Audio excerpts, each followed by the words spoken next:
Ladies and gentlemen, please welcome to the stage Chris Lee. All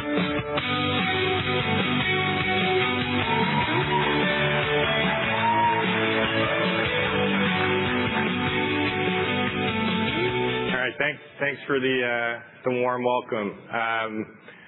Really exciting times. Good afternoon. It's really great to see some familiar and new faces in the crowd. Look, we're standing here at the New York Stock Exchange for an incredibly profound moment for Resideo. When I think about the last year or so and the amount of people involved, the hours of effort and collaboration, this moment feels amazing for all of us. Thanks for sharing this moment with the entire Resideo team. I'm Chris Lee. I'm the Global Head of Strategic Finance at Resideo and your host today.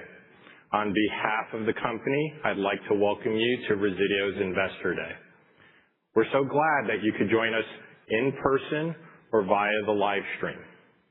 And we have a great event planned and are excited to share more about our business with you. Okay, I gotta take a breath. Before I cover our agenda, I gotta draw your attention to the forward-looking statements. I feel like Vanna White. We will be making in today's presentations. All right, so stick with me for this. Statements other than historical facts made during this presentation may constitute forward-looking statements and are not guarantees of future performance or results and involve a number of risks and uncertainties. Actual results may differ materially from those in the forward-looking statements as a result of a number of factors, including those from time to time in Resideo's filings with the Securities and Exchange Commission. The company assumes no obligation to update any such forward-looking statements. We identify the principal risks and uncertainties that affect our performance in our annual report on Form 10-K and other SEC filings. In addition, we will discuss non-GAAP financial measures in today's presentation. These non-GAAP financial measures, which can sometimes be identified by the use of adjusted in the description of the measure, should be considered in addition to, not as a substitute for or in isolation from, our GAAP results. A reconciliation of GAAP to non-GAAP financial measures are included as an appendix to this presentation, which is accessible on the Investor Relations page of our website at investor.resideo.com. Okay, that was a mouthful. All right. So in July 2025, we took a strategic and transformative action to spin off ADI from Resideo.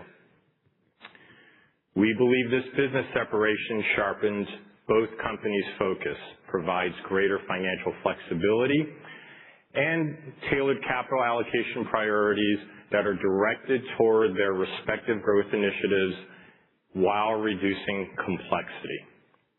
We believe this transaction unlocks significant value for our investors and enables both companies to offer distinct and compelling investment profiles.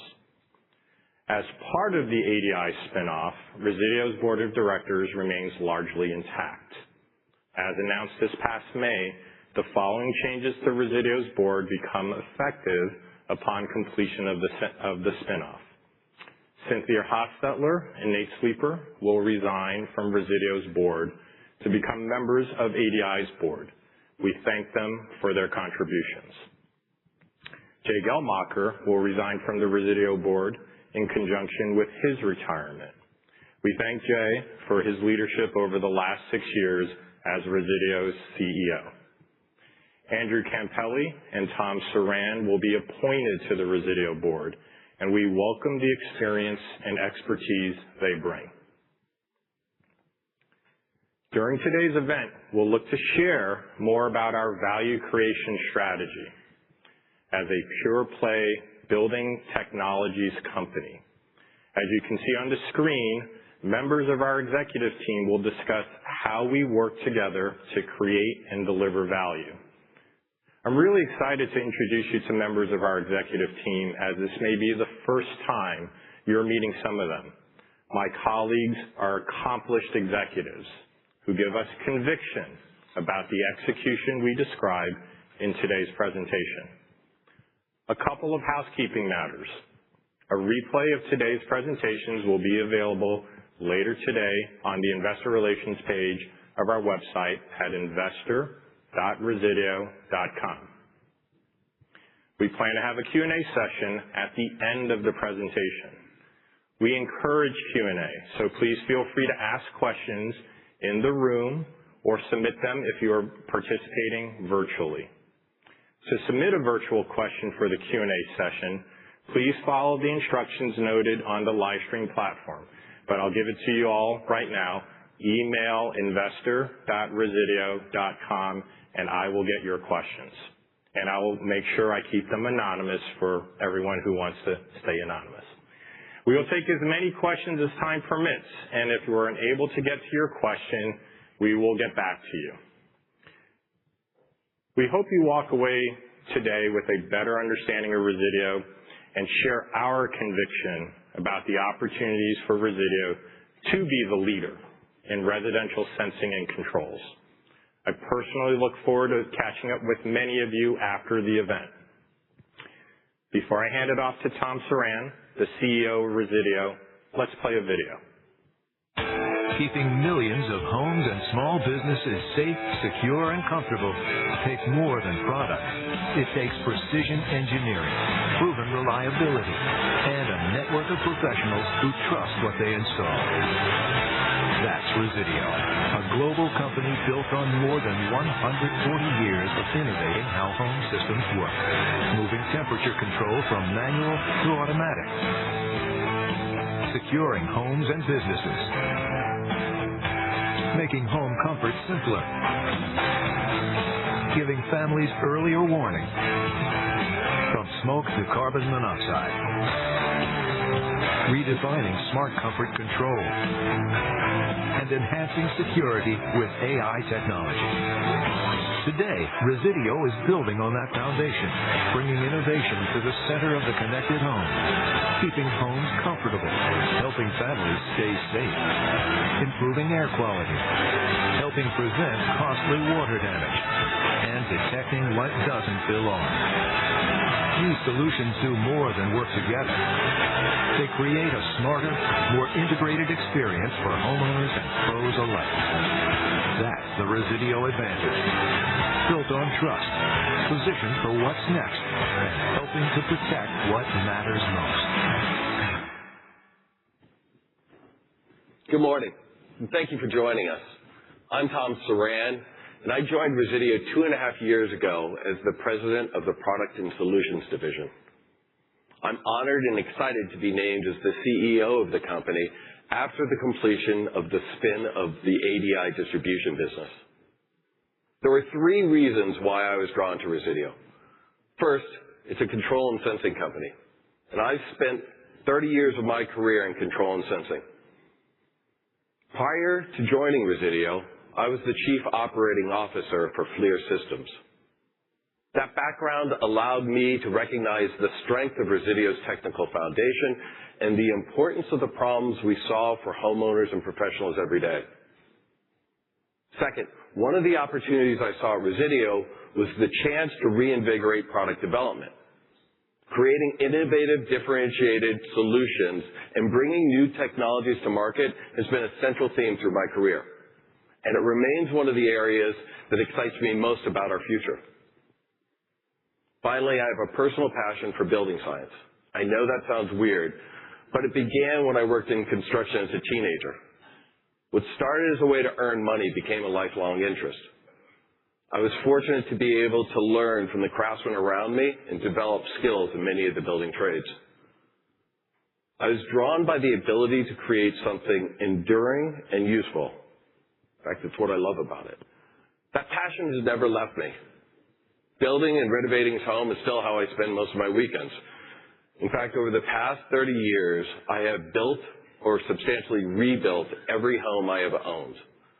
And despite all those construction projects, I'm still married to the same wonderful wife of 32 years. That construction experience has given me a deep appreciation for how dramatically homes have changed and become more complex. Today's homes are smarter, more efficient, and more sustainable than those built just a few decades ago. The science behind residential buildings continues to evolve, and we believe we're still in early stages of that evolution. That's what makes this such an exciting time to lead Resideo. We operate in a terrific market with powerful long-term drivers. We're becoming a pure-play building technology company focused on residential control and sensing solutions. We're stewards of a rich legacy, but we're firmly in command of our future. We believe in quality. We believe in differentiation, and we believe the companies that create meaningful value for homeowners, contractors, and channel partners will be the companies that win. Those beliefs are why I love this company. Today, we want to share why you should be excited about Resideo's story as well. Before I start talking about the company, I want to speak a little bit about the people who are leading it. One of the things I've learned throughout my career is strategies matter, products matter, markets matter. But ultimately, companies succeed because of the people.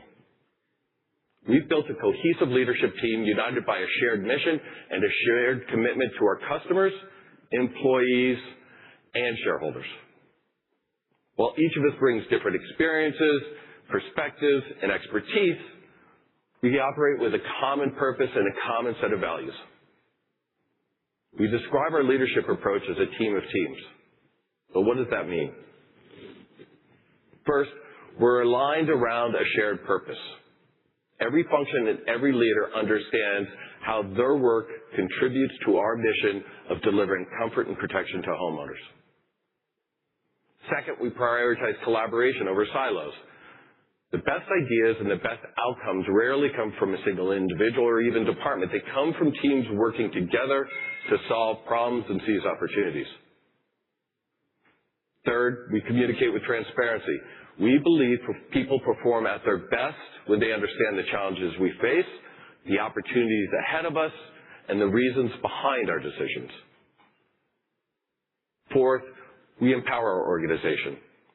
We want decisions made by the people closest to the customer or the problem. Clear accountability combined with empowerment creates speed, ownership, and better outcomes.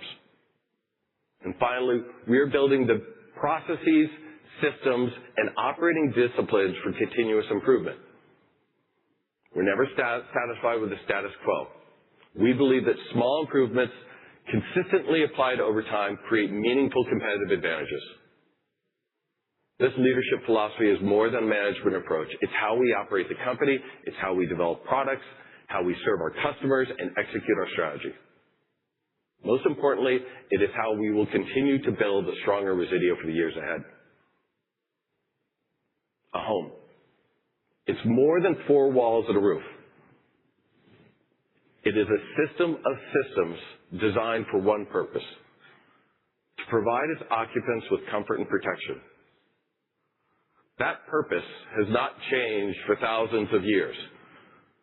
What has changed is our ability to deliver it. Advances in building science, sensing and control technologies, and connectivity have transformed what a home can do. At Resideo, our role is simple. We provide the sensing and control solutions that help optimize comfort and protection throughout the home. Whether it's maintaining the right temperature, securing the home, or ensuring critical systems are operating properly, our products work together to help homeowners enjoy a greater peace of mind. It's a responsibility we take very seriously. We have been serving homeowners and the professionals who support them for generations. And everything we do comes back to that simple mission: helping make homes more comfortable and protected. The markets we serve, they're large, they're attractive, and they're supported by powerful long-term secular trends, including electrification, efficiency, and connectivity. Collectively, we estimate our core served markets to represent more than $40 billion of opportunity. And unlike many of our competitors, which tend to focus on a single category or a narrow set of applications, Resideo sits at the intersection of comfort and protection, serving the critical systems of the home. We have one of the broadest portfolios of sensing, control, and connected solutions in the industry, giving us a unique ability to solve problems across multiple domains and create integrated solutions. Importantly, we do not view our current leadership position as the end state. In many ways, they provide the foundation for our next phase of growth. There are several adjacent categories that represent a natural extension of our existing capabilities and customer relationships. Areas such as ventilation, access control, hydronics control, as well as presence monitoring and video solutions. They're all highly complementary to our portfolio and represent attractive investment opportunities. Take ventilation, for example. Building codes and energy standards are increasingly driving homes to become significantly more airtight. In the past, homes naturally exchanged air because they were leaky. Today, creating a healthy and comfortable indoor environment requires active management of air exchange and air quality. As a result, ventilation is becoming an increasingly critical system within the home. Yet, it's a category where we have limited participation today. For Resideo, this represents an attractive opportunity because ventilation is inherently connected to our existing HVAC and sensing capabilities. That's why that is just one example of the adjacencies that we feel we can address. We believe there are a number of adjacent product categories which may offer significant growth opportunities. Within the residential housing market, we participate both in the repair and remodel market as well as the new construction market. A common question we receive from investors is, how much of your opportunity is tied to repair and remodel versus new construction? And the answer is simple. It's approximately 80% repair and remodel, 20% new construction. And the math behind that's relatively simple. Let's just take the USA, okay? There are 114 million existing single-family residential homes. Each year, we're currently building about 700,000 new single-family residential homes. If you take, let's say, even something as long as a 20-year replacement cycle for an HVAC system, the size of the replacement market dominates the size of the new construction market. We all recognize the current economic environment for housing is not ideal. However, despite this, Resideo has continued to execute well. More importantly, we believe that many of the long-term drivers for recovery in the housing market remain intact. On the repair and remodel side, we see several favorable trends. The housing stock continues to age. Homeowners are accumulating significant equity in their homes, and homeowners are increasingly investing in upgrades driven by efficiency, comfort, and safety. At the same time, we are excited about the long-term outlook for new construction. The current housing supply shortage is not sustainable in the long run.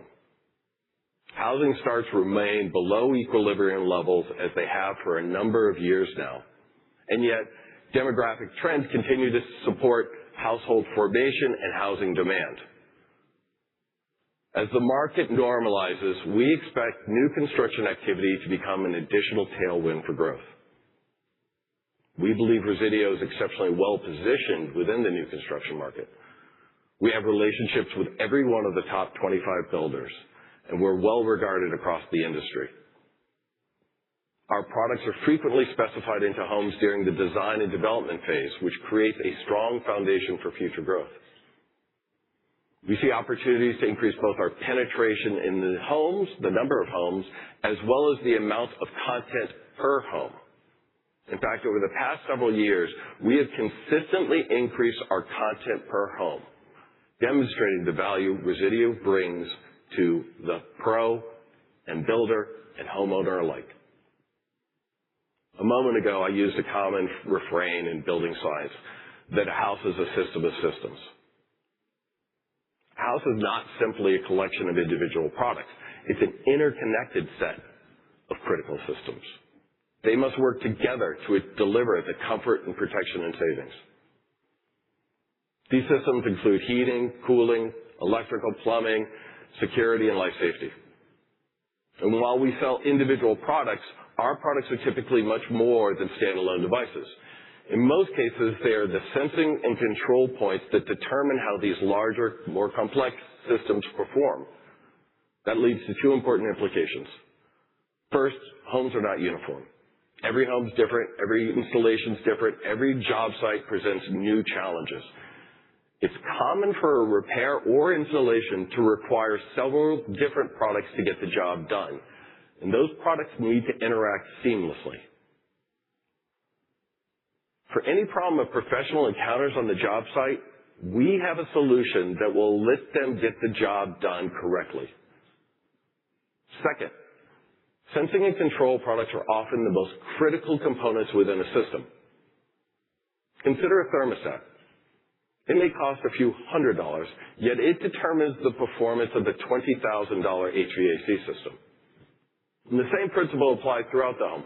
Small sensing and control devices frequently determine the efficiency, reliability, and safety of much larger, more complex and expensive systems. This is one of the reasons why our professional customers love Resideo. We're not simply providing products, we're providing solutions, trustworthy solutions, across the full range of critical home systems. But our vision extends beyond individual systems. Today, we're building the Fortic platform for the Resideo ecosystem. At the foundation is Fortic, our next generation platform designed to provide a robust and scalable foundation capable of supporting a broad portfolio of devices with exceptional availability and uptime. On top of Fortic is our common data model. This enables devices and systems to share information through a common language. Above that sits RedLink Plus, our communication protocol that securely connects devices and systems throughout the home. And this is important. Together, these systems create something much more powerful than a collection of connected products. What they create is coordination between systems. They create contextual awareness, and that's very important. Because ultimately, in order to have intelligent homes, you need to have context. When people hear the word legacy, they sometimes think about the past. We think about the future. Because at Resideo, innovation and legacy are inseparable. The reason we have a rich heritage is that for more than a century, we have created new categories, solved important problems, and brought innovative solutions to market. We did not become leaders by following others. In many of the areas we compete today, we were the original innovators. We invented the thermostat. We pioneered residential security. We developed the residential smoke detector. That history matters because it has created something extraordinarily valuable. Unmatched domain expertise. Over decades, we've accumulated a deep understanding of how critical systems interact, how professionals solve problems, and how homeowners experience comfort and protection. As I've spent time across the company, one of the things that continues to impress me is the depth of knowledge that exists within our organization. Our teams understand these segments at a level that few companies can match. They understand not only the products that we have been successful in bringing to market, but the many ideas, technologies, and solutions we explored along the way. That accumulated knowledge becomes a powerful competitive advantage. It helps us identify opportunities sooner, it helps us solve customer problems more effectively, and it gives us confidence we can continue to create solutions as markets evolve. We're the stewards of a rich heritage, yes. Our history gives us credibility. Our expertise gives us confidence, and our innovation will determine our future. One of the strengths of Resideo is the power of our brands. The reality is you see our brands every day. Brands like Honeywell Home and First Alert are among the most recognized names in the residential market. For generations, homeowners have relied on these brands to provide them comfort and protection. But recognition is only part of the story. What makes the brands really valuable is trust. Whether a homeowner is choosing a thermostat, a smoke detector, or a security solution, they want a product they can depend on. And when a professional installer recommends a product to a customer, their own reputation and their own business is on the line. That's why trust matters. In addition to our flagship consumer brands, we have a number of highly regarded professional brands, including BRK, Brockman, and Adebco. These brands have earned the trust of professionals through decades of performance and reliability. Professionals know our brands. They trust our brands, and in many cases, they prefer our brands. That trust creates customer loyalty, it strengthens our competitive position, and provides a powerful platform for future growth. I've just been talking about the Pro a bit. And as I refer to them, the reason is they're one of our most important competitive advantages. And our relationship with the Pro, it's one we spend a great deal of time developing. Because when homeowners think about comfort and protection, they think about the products. But the Pro is the person that delivers the value that those products can offer. Whether it's a security system, a life safety system, or an HVAC system, installation quality and system performance matter. And the increasing complexity of these applications mean they increasingly require the expertise of a professional rather than a DIY approach. And that's where Resideo excels. Over decades, we have built the brands and installation experience of choice for critical comfort, safety, and security applications. Professionals trust our products because they know they perform well, they're easy to install, and they help them deliver superior results for their customers. But the relationship goes far beyond the products. We've invested for years in professional training and technical support and the tools that help our customers, the professional, build and grow their business. These capabilities have been developed over decades. And they're difficult to replicate by our competitors. We've created software platforms that are embedded into the daily operations of the professional. Solutions such as AlarmNet, customer applications, and Resideo Pro are integrated into professional workflows, and we believe the forthcoming Fortic platform will drive greater engagement between the Pro and Resideo. Every year, those relationships become stronger. With more than 15 million installations annually, every installation creates another customer interaction, another data point, and another opportunity to deepen our relationship with the professional community. Contractors rely on us to solve problems across a full range of residential installations. From straightforward applications to highly specialized and technically demanding applications, they know they can come to Resideo for answers. Simply put, the professionals do not just buy Resideo products. They often build their business around them. One of the defining characteristics of Resideo is our scale. Scale by itself does not create value. What creates value is the ability to leverage scale to deliver better products, greater efficiency, and financial performance. At Resideo, we design and manufacture substantially all of our own products. Every year, we produce more than 75 million units that help homeowners improve comfort and protection. Historically, however, that scale was spread across numerous product lines in each product category. And while we benefited from the breadth of our portfolio, we did not always capture the full advantage that scale can offer. Today, that's changing. We are managing Resideo as a unified operating company rather than a collection of individual product lines. We are leveraging our purchasing power, manufacturing footprint, and engineering resources across the enterprise. As a result, we are becoming more efficient, more responsive, and better positioned to create value for our customers.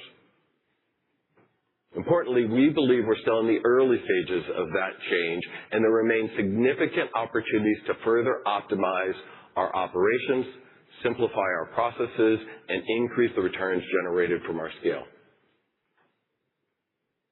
As we move forward as a standalone company, unlocking the full power of our scale will remain one of our highest priorities, and we believe one of the most important drivers of long-term shareholder value. We view operating scale as more than an advantage. It's a strategic asset. One of the strategic choices we've made as a company is to remain meaningfully vertically integrated. In today's environment, many companies have adopted asset-light models and outsourced significant portions of their manufacturing operations. We've chosen a different path, with an emphasis on making the vast majority of our products in-house. We believe there are 4 important reasons why our vertical integration creates meaningful advantages for our customers and shareholders. First, our manufacturing operations are an extension of our domain expertise. For more than 140 years, we've been developing products that provide comfort and protection.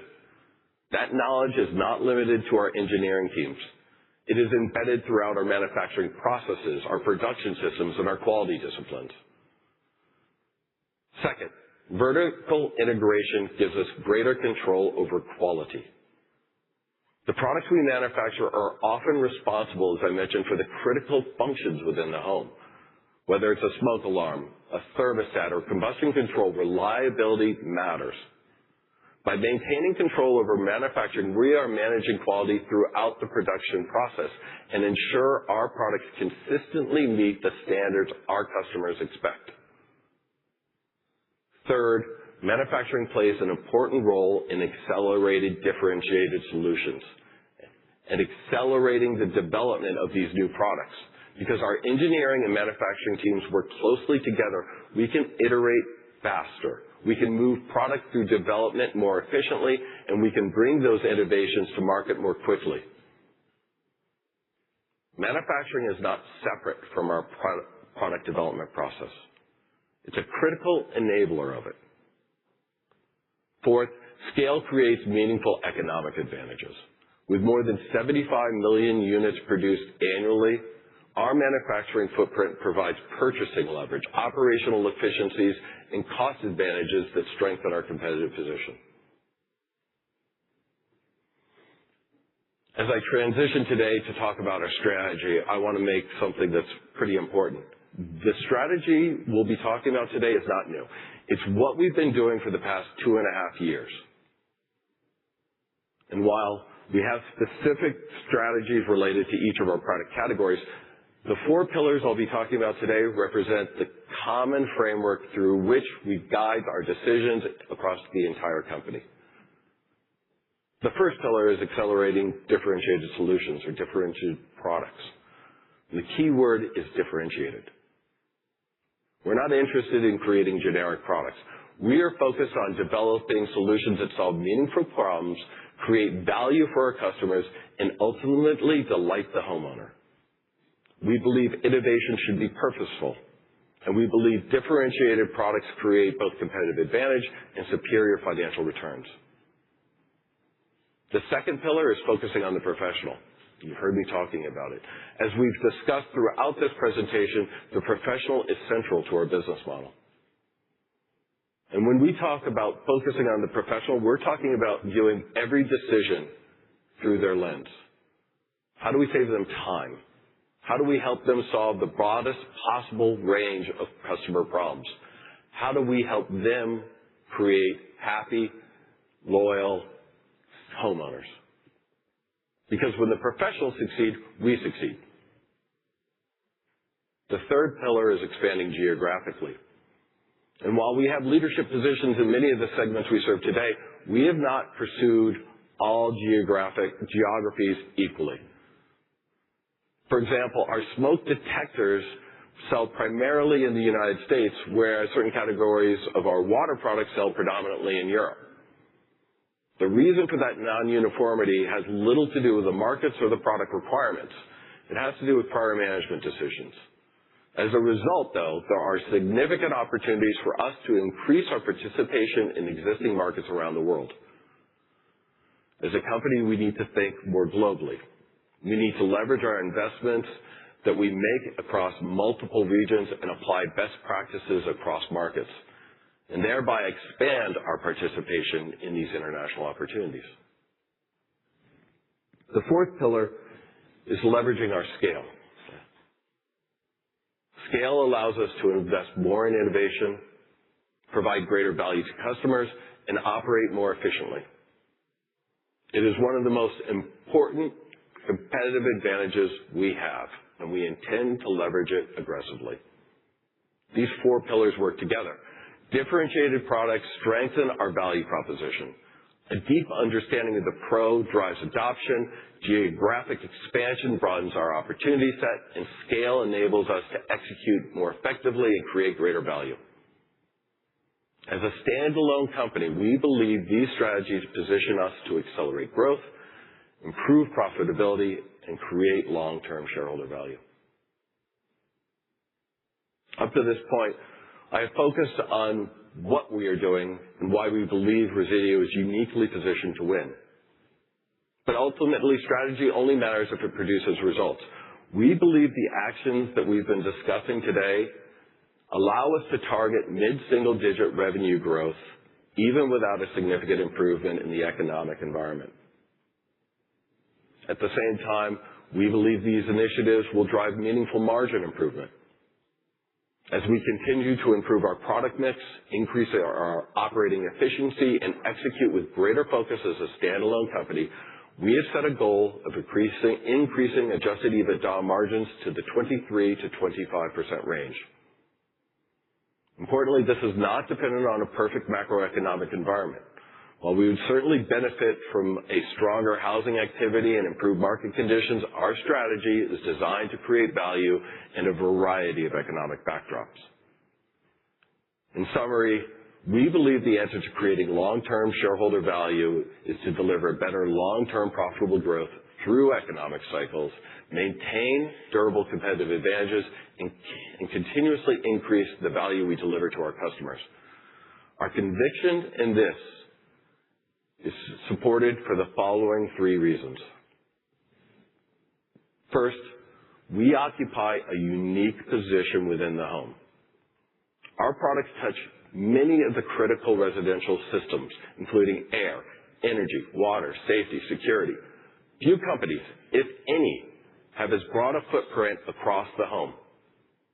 That footprint provides us with the opportunities for enhanced systems integration, which in turn provides better system coordination, as well as that contextual awareness that's so important. And that creates the opportunity to drive whole home optimization. Second, we believe our position is highly durable. The products we provide are essential to the operation of the home. Much of our demand is driven by repair, replacement, maintenance, and upgrades, creating a resilient foundation that extends across economic environments. And third, we have built an exceptionally strong competitive position. Our brands, our customer relationships, our expertise in sensing control, they create advantages that are difficult to replicate. When you combine our footprint in the home, our durable market position, and our competitive position with the focus that will come from being a standalone company, we believe Resideo is uniquely positioned to win. What you've heard from me today is the framework. Now I'm going to turn it over to the members of our team who will talk you through the individual components of the plan, explain the actions that are already underway, and show you how we intend to translate these strategic priorities into growth, margin expansion, and long-term shareholder value. Up first, I'm going to introduce you to Scott Ziffra. He's Resideo's engineering leader, and he's going to talk to you about our differentiated offering. You should know Scott's an avid marathoner. In fact, he's actually completed the 7-continent marathon challenge. And one of the great things about Scott is he demonstrates that tenacity of a marathoner every day at his job at Resideo. Scott?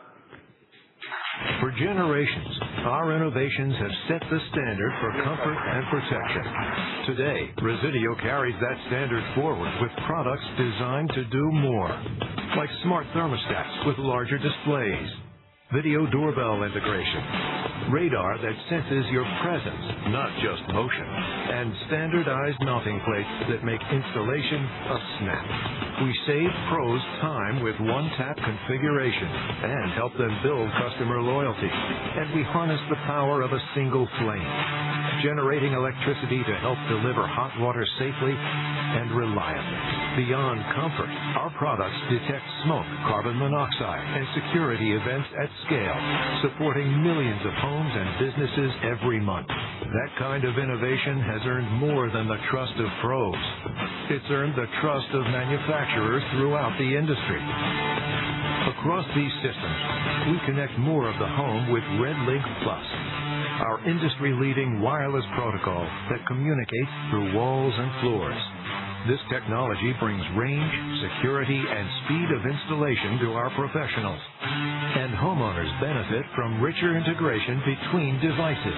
We bring it all together through Fortic, a single cloud platform that connects the devices, partners, and services in our ecosystem, helping pros install, configure, and monitor customer solutions through our Resideo One app and portal. That's the strength of Resideo innovation. Over 1,000 engineers around the world, turning insights into products people depend on every day. We are category creators. We are technology leaders. We are partners to the pros. We are Resideo.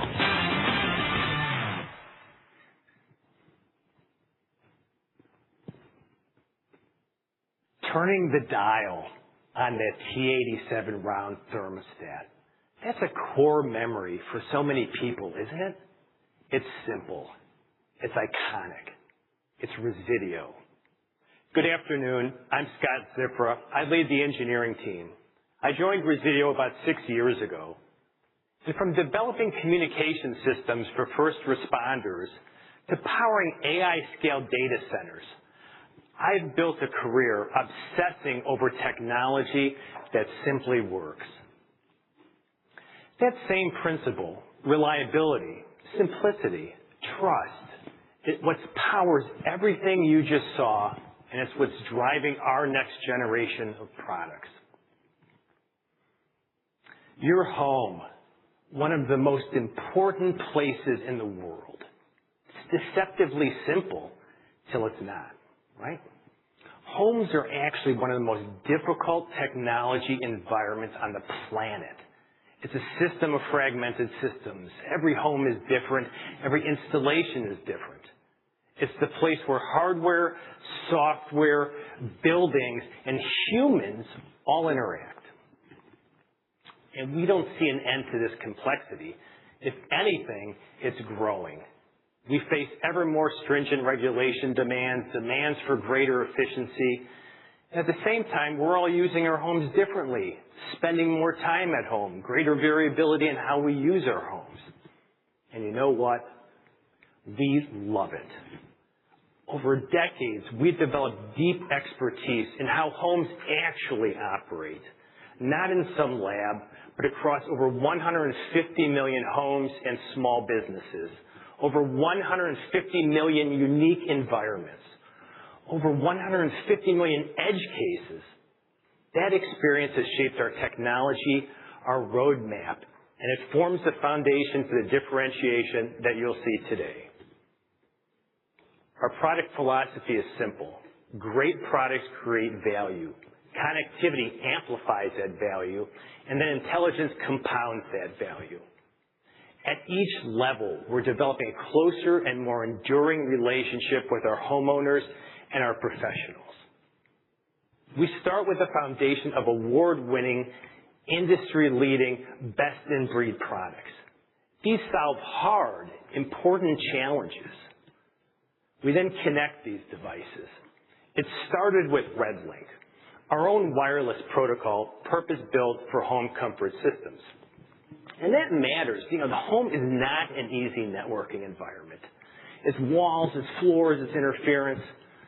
The RedLink protocol, beloved for its long range, robust coverage, and very long battery life. And most importantly, it just works out of the box. And that's critical for our pro channel. They want to install, get systems up and running quickly, and move on to the next job. We've continued to enhance this technology and are expanding it across our full portfolio with RedLink Plus. This brings the same level of performance, speed of installation, and connectivity to every product we deploy. And that's difficult to replicate with off-the-shelf protocols. This becomes our foundational advantage as we scale our platform across more devices and more homes. Now, great products, they'll get you in the house, but great platforms keep you there. Once you have a reliable way to connect the home, the next step is turning that connectivity into intelligence. And that's what Fortic enables. Fortic is our cloud platform for connecting devices, services, partners across the home. We've built it to scale to tens of millions of devices and to deliver the reliability needed for life-critical applications. I like to say Fortic is the layer that's woven into the fabric of our homeowners' lives and into our professionals' businesses. As we dive deeper into our products, let me start with a core belief that drives our product strategy. Delivering comfort is not about a single device. It's orchestrating the entire home. I mean, what even is comfort, right? You probably think, oh, it's temperature. And that's important. But it's constantly balancing temperature, humidity, and air quality efficiently. So our approach is threefold. First, that's control. That's thermostats. That's hydronics. It's zoning. This is the intelligence layer where sensing and decision-making happen. Second, conditioning. That's humidification, dehumidification, actively controlling moisture in the environment. And third, air quality, ensuring air is clean and fresh. Our differentiation is not just having products in each of these categories, it's how we integrate them. Our systems work together, sharing data and coordinating decisions to optimize the whole home. At the center of this is the thermostat. Winning in comfort starts by winning the thermostat. I'm sure to some people it's some box on the wall, maybe something for you to argue over, but to us it's much more than that. It represents 12 months of development, over 1 million lines of code, 500 qualification tests. It sits at the center of the most expensive system in your home. And that's why it's also the center of our strategy. Over the past 2 years, we've reinforced our leadership across that portfolio, strengthening both entry-level as well as the premium segments. Released in 2025, our premium Elite Pro model has quickly established itself as one of the leading smart thermostats on the market.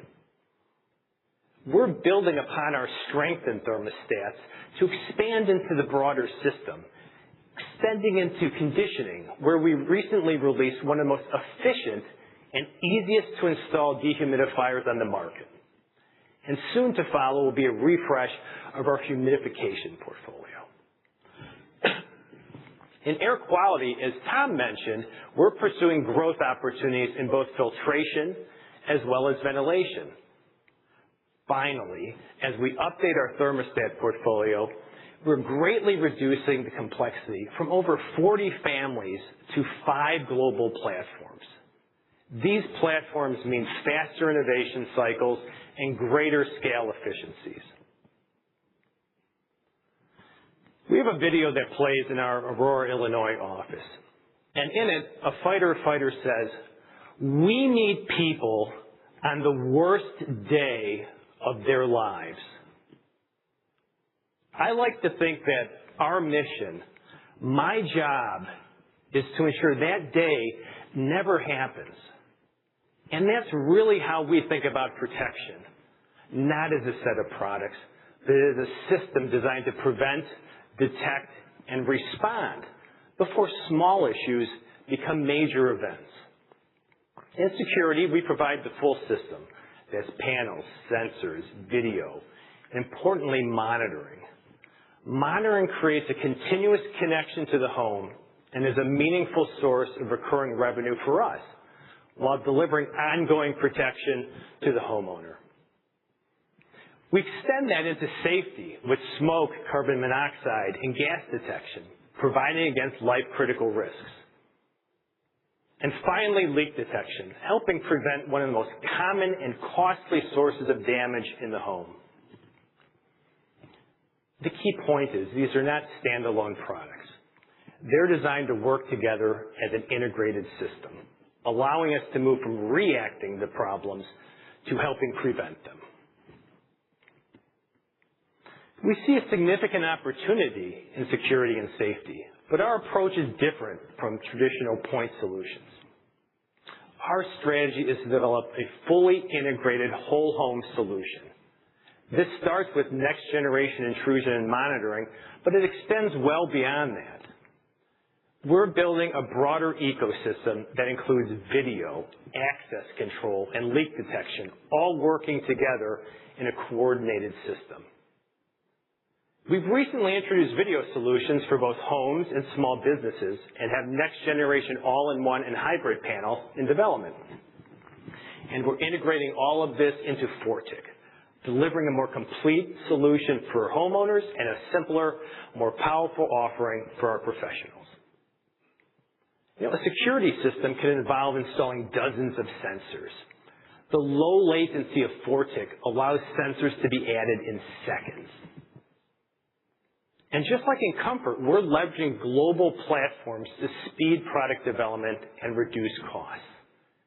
As an example, we recently released our 10th edition smoke and carbon monoxide detectors, where we transformed 12 product families into one global platform, cutting development time by nearly 50%, from over 2 years to just over 1 year.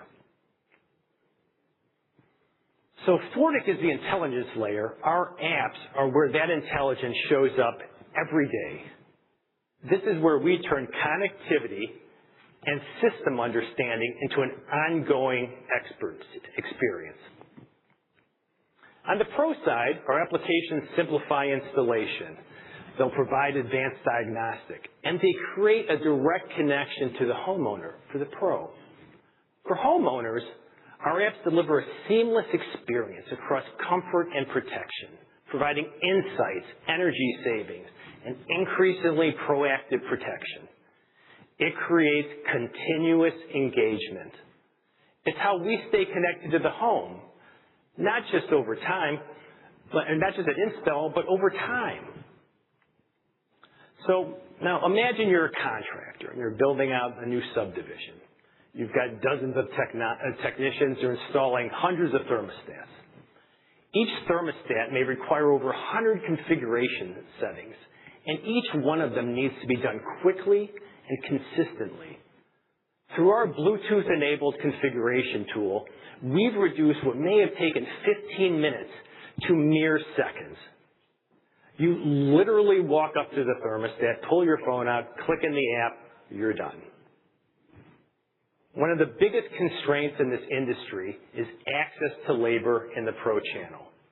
We create solutions that are purpose-built for the pros, from RedLink Plus that reduces install time to on-device and in-app branding that helps them strengthen their relationships with their customers.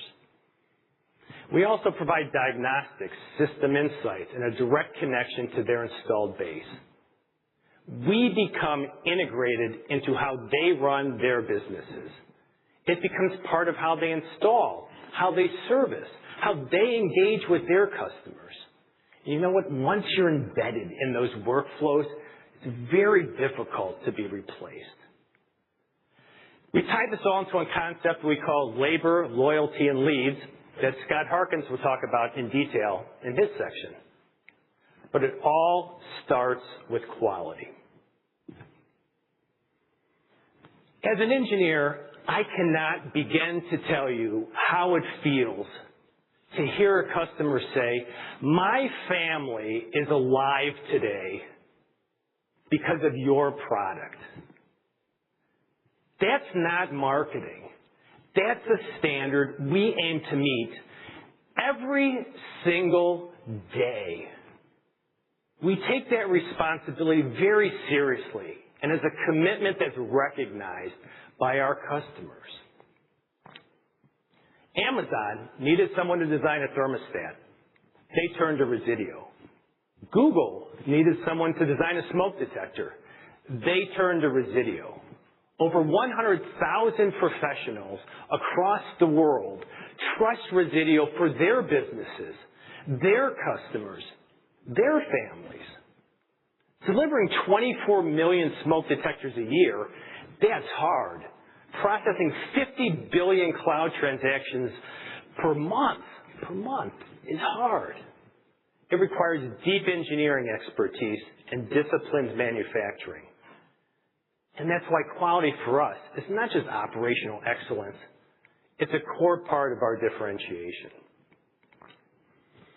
I think most people have this common belief that quality and speed are trade-offs. We disagree. We've made deliberate investments in talent, in platforms, in how we operate.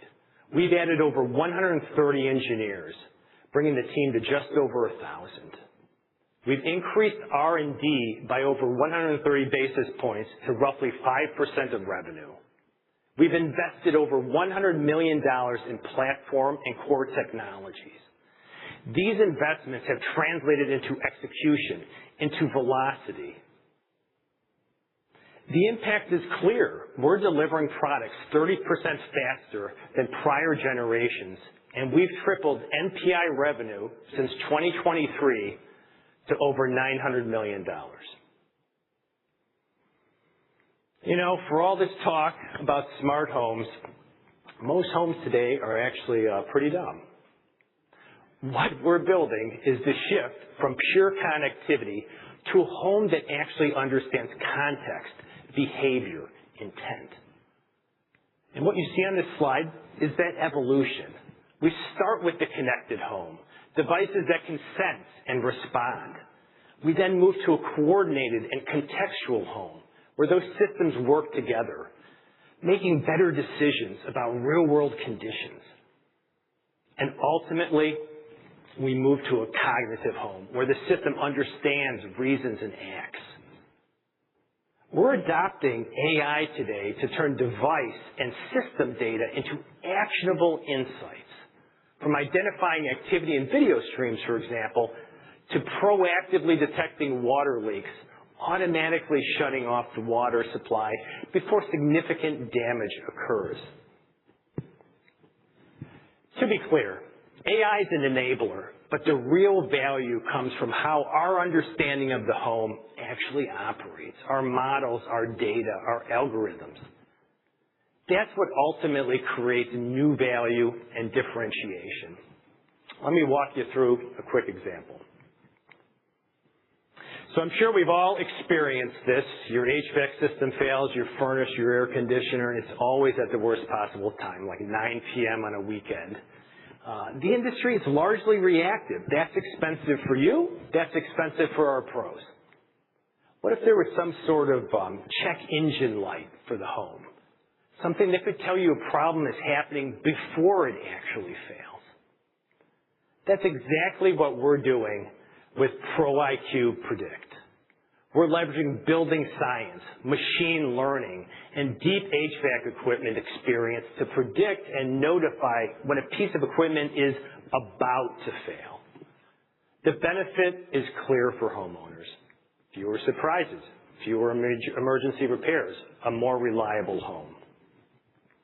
For pros, it fundamentally shifts the model from reactive to proactive.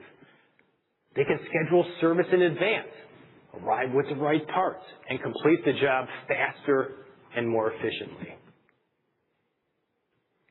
When you step back, what we're building, it's more than a set of products or even a platform. It's a connected ecosystem that makes the home smarter over time, a truly cognitive home. By integrating the best-of-breed devices, connecting them through RedLink Plus, and unifying everything on a single platform, we're able to turn how the home operates into real intelligence. And since we are delivering each layer of that system, that's something very difficult to replicate. We're creating a home that knows, anticipates, reacts.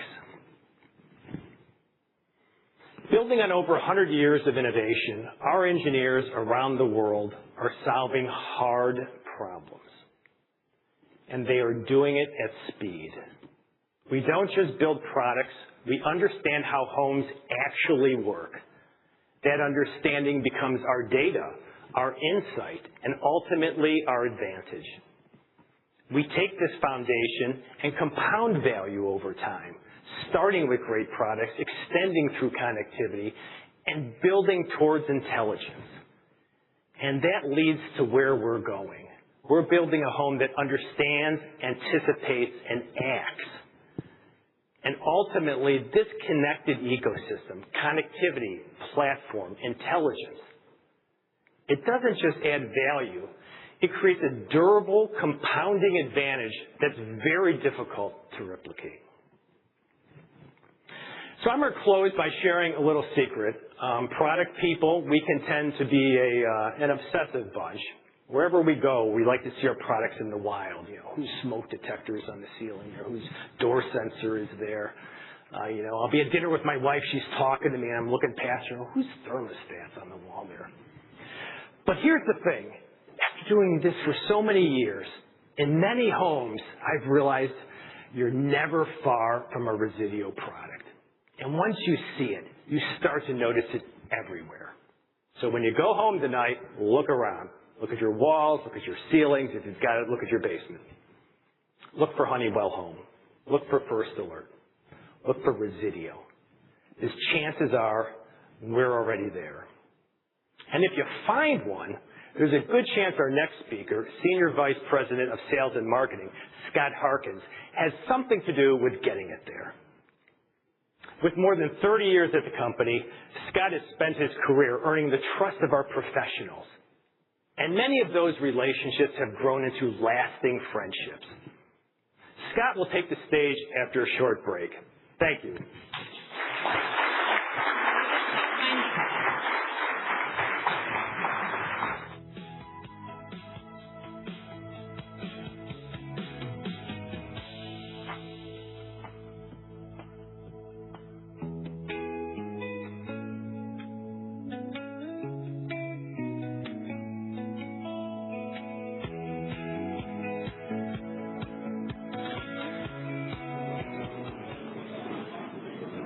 Bring down music, please, Ryan. And live music. Ladies and gentlemen, please make your way back into the room at 1:15. Thank you, 1:15.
Ladies and gentlemen, our program will resume momentarily. Please take your seats.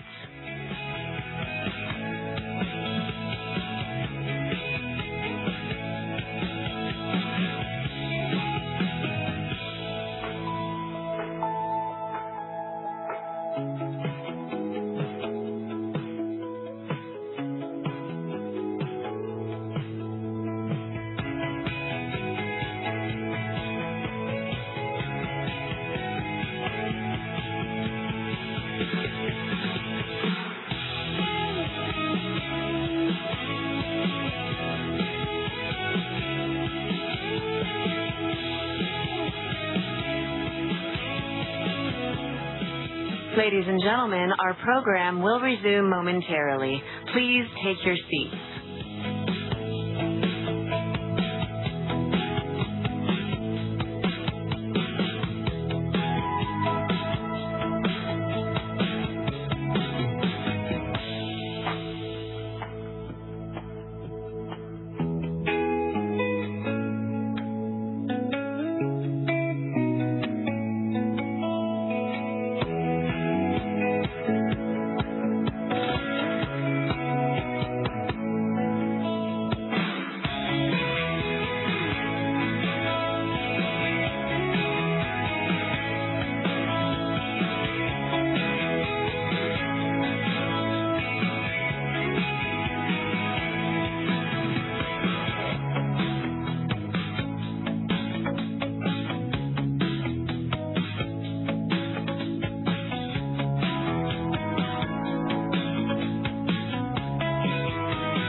The knowledge, information that they bring to the table, the post-installation support, the responsiveness has been tremendous.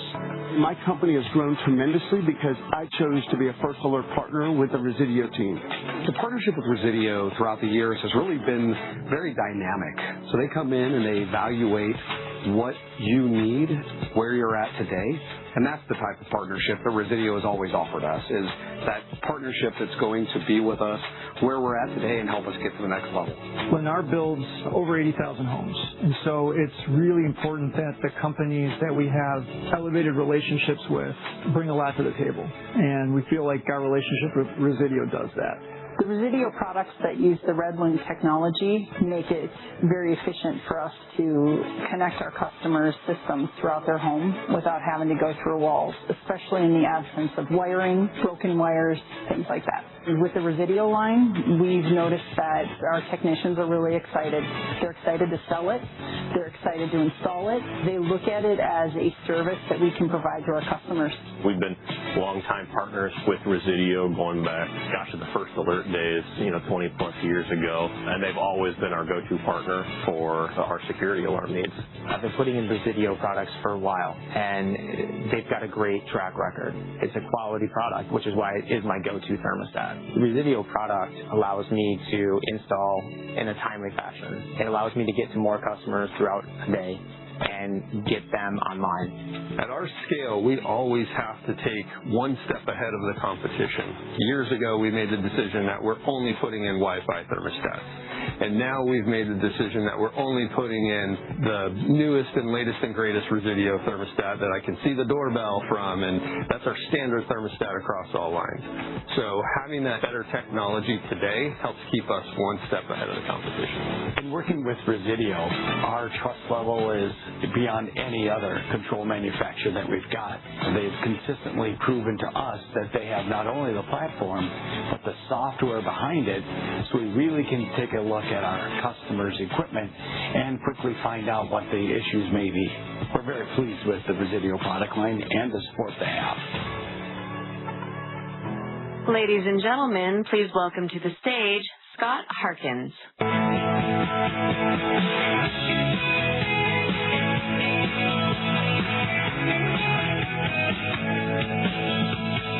Welcome back. My name is Scott Harkins, and I lead Resideo's global sales and marketing organization.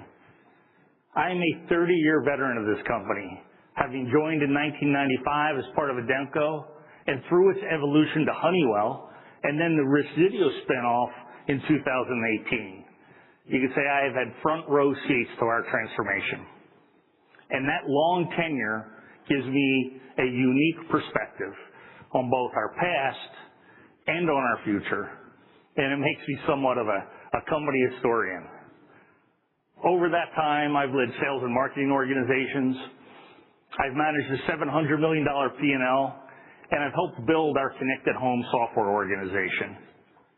And across all of those roles and all of those years, I can say with conviction, I have never been more excited about our future than I am right now. And over the next few minutes, I hope to share that excitement with you. At Resideo, our mission has always been to serve the pro. They are the professionals that serve the HVAC, security, and electrical needs of homeowners and small business owners. They install, repair, and monitor the systems that provide comfort and protection. Today, almost everything in your life is connected and monitored. Your cars, your phones, your watches, everything except most people's largest investment they ever make, the home. The home is managed by catastrophe. Water heaters fail by leaking. HVAC systems fail on the hottest and coldest days of the year. And security systems are often purchased after a critical event. The reality is home systems fail at the worst possible times.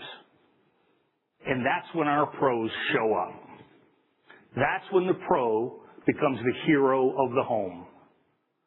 It's the pro who ultimately delivers that sense of comfort and protection, that feeling, that peace of mind that turns a house into a home. And when the pro is engaged, that's when Resideo wins. And we take our mission very seriously. We understand our role. We must help them win more business, be more cost efficient, and ensure that our products are available when they're needed. Our connection to this community is unmatched, with more than 100,000 pros globally, in millions of homes weekly, selling and installing Resideo solutions.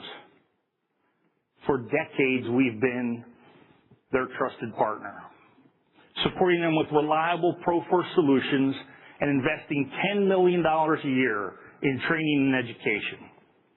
It's their expertise and our solutions that give them confidence that they can overcome any challenge. And over time, this has built a deep trust.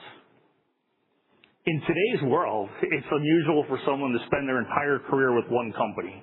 And when people ask me why I have, the answer is simple. It's our customers. They inspire me with their focus on their employees and their customers and within their communities.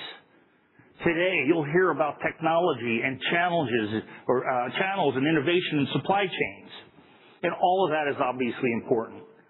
But it's our customer relationships, our partnerships, and our friendships that are a major differentiator in the market. I believe that these relationships are sacred. And I'm grateful that some of our customers have joined us here today, our friends. It's by serving these pros that we will win. In our markets, the pro is the channel, and winning the pro means winning the market and delivering long-term growth.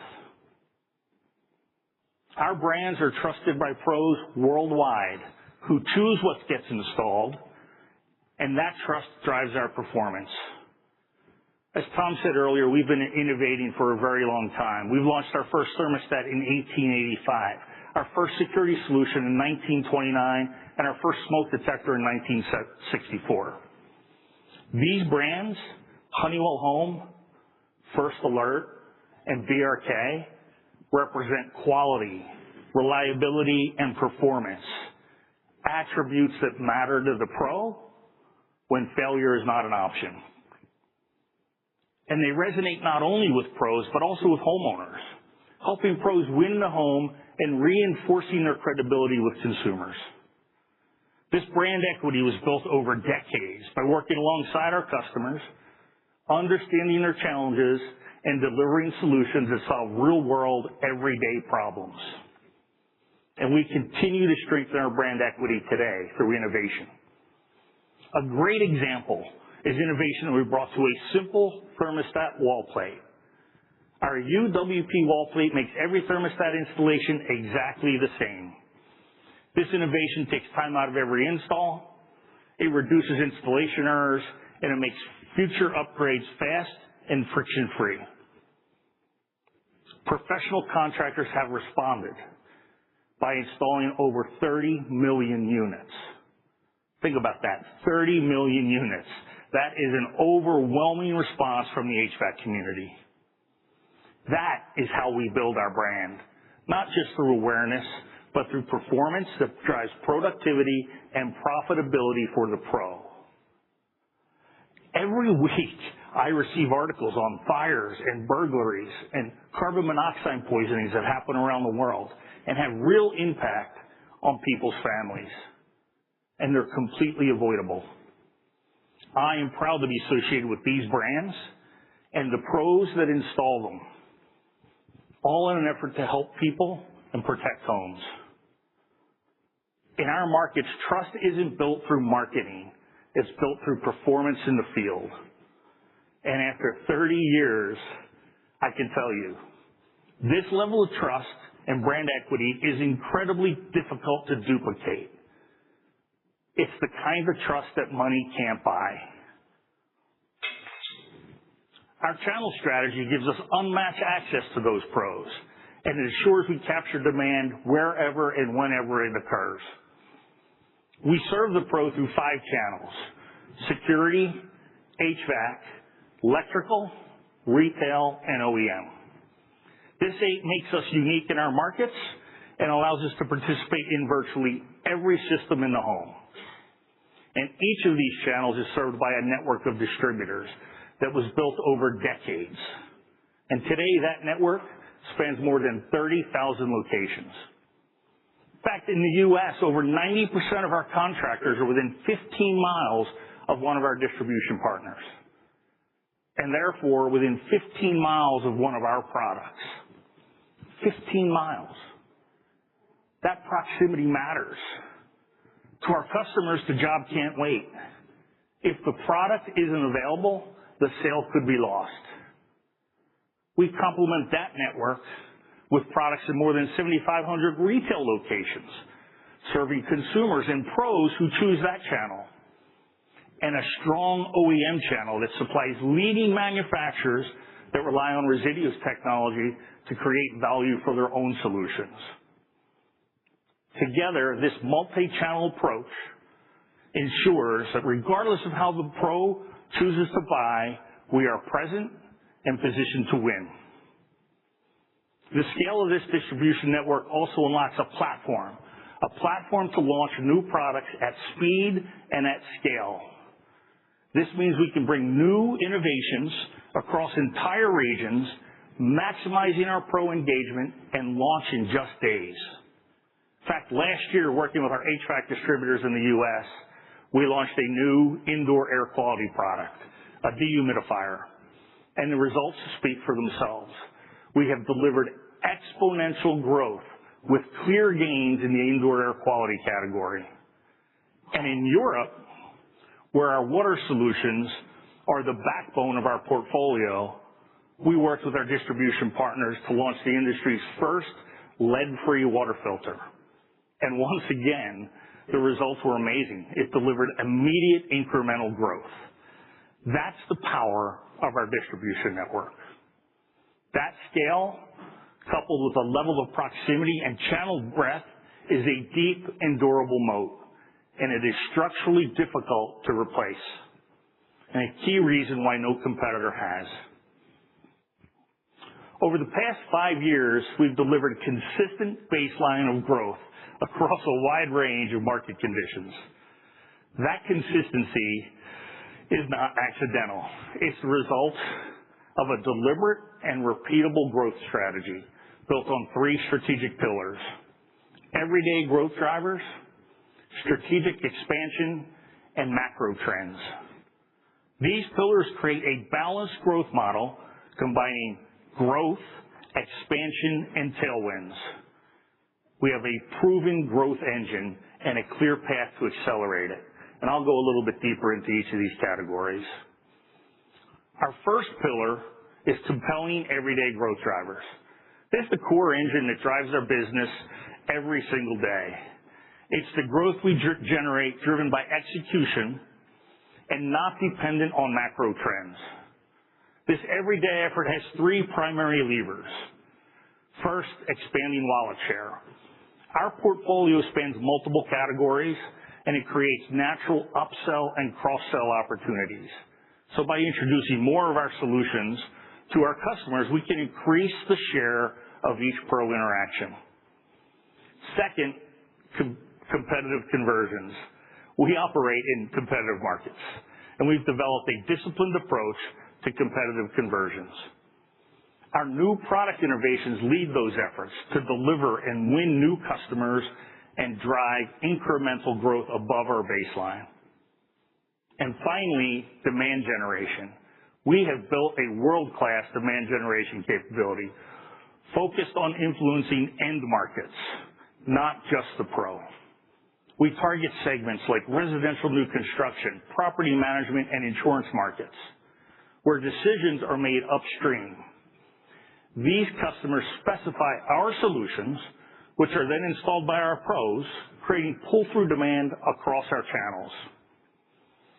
A great example of this are our efforts in residential new construction. In just 4 years, we have executed dozens of agreements with builders, including all 25 top U.S. builders. Those agreements cover more than 60% of all new homes built. And over that same period, we've doubled. We have doubled our content per home to roughly $400. And the highest content per home is $800. We're not just participating in demand, we're helping create it. This is a powerful growth engine. And even in a down market, we're growing our position, setting up for an acceleration when the cycle returns. Importantly, these 3 growth drivers are repeatable and within our control. This is the growth that happens every day, job by job, customer by customer, and it will remain the foundation of our long-term growth strategy. Our second pillar is strategic expansion. This is how we build on our core and drive incremental growth above our baseline. We do this by extending our capabilities into adjacencies where we have a clear right to win. 2 simple examples. First, we're already a leader in the U.S. market with our First Alert and BRK brands. But we have yet to enter the European market. That is a $2.9 billion segment with requirements very similar to the U.S., making it a highly attractive adjacency. And just 3 weeks ago, we launched a new family of smoke detectors in the U.S. It's new technology with a sleek design. It meets the latest standards and regulations, and it provides an enhanced consumer experience. As Scott Ziffer said, they were intentionally designed to be a global platform. And because they're a global platform, these products will be the beachhead for our expansion into the EMEA Life Safety segment, where even small gains will deliver meaningful growth. The second example is, again, demand generation, where we intend to expand our efforts into the small and medium business segment in 2027. That timing is intentional. It aligns with the ongoing rollout of our Fortix software platform and with an all-new security hardware platform. We'll focus on multi-location small business owners, where one customer win represents a high volume deployment of Resideo products and meaningful lead generation for our customers. In both examples, we're building on strengths we already have. We're not just entering new segments, we're extending our proven capabilities. We have existing customers, existing channels to market, and a very real right to play and win. And as I said, strategic expansion will drive incremental growth above our baseline while strengthening our ecosystem and creating long-term demand for our pro customers.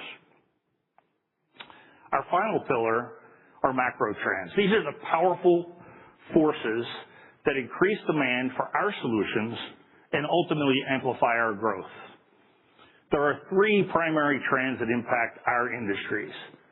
First is housing. I've already talked about it. We have dozens of agreements in place, nearly $400 in content per home, and we are well positioned with builders and the pros who serve them. When the housing market recovers, we are ready to capture and capitalize on that demand across our markets. Second are equipment replacement cycles. This is one of the most important drivers in our industries. HVAC systems typically have a lifespan of 12 to 15 years, and our life safety products, smoke detectors and CO detectors, typically follow a 10-year replacement cycle. What's important is where we are in those cycles today. HVAC installs began to recover again in 2014 after the housing crisis and have consistently grown 9 to 14 million new installs annually ever since. And those older units are just entering their natural replacement cycle. The 10-year battery smoke detectors that really started to gain traction for us in 2014 as well. And today we continue to sell millions of units annually, fueling a long-term replacement tailwind. We have entered a sustained replacement cycle in both the HVAC and life safety segment. Not a short-term spike, but a peak and plateau cycle that will last well into the 2030s. The final macro is building science. Both Scott and Tom talked about how buildings are being built more tightly and more energy efficiently. And that drives the need for integrated controls and monitoring and safety solutions. This will create a higher content per home for our solutions with IAQ, zoning, safety, and security solutions. Importantly, our baseline growth does not depend on any of those trends. But as they materialize, they become a powerful accelerant to drive incremental growth on top of a fantastic baseline. And then software. Our software is a value multiplier.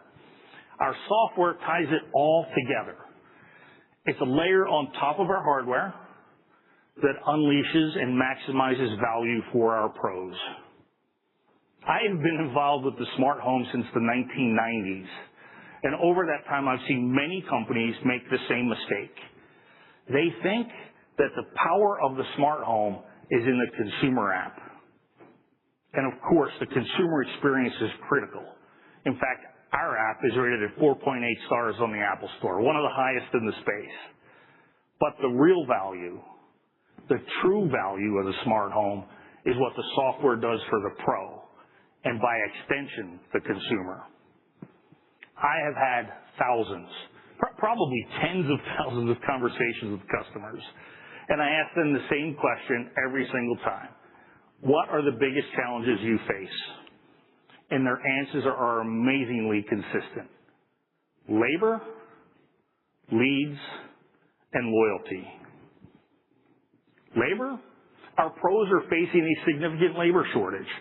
25% of all technicians are nearing retirement, and there will be 2 million open positions by 2030. Leads? Online customer acquisition costs have never been higher, and they keep rising. This makes it harder, especially for smaller companies, to compete for new customers. And loyalty?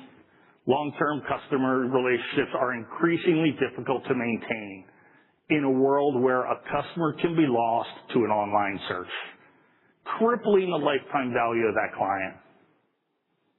Our software platform, Fortic, and specifically the ProIQ services, are designed to directly address these challenges. Our technician app improves labor productivity.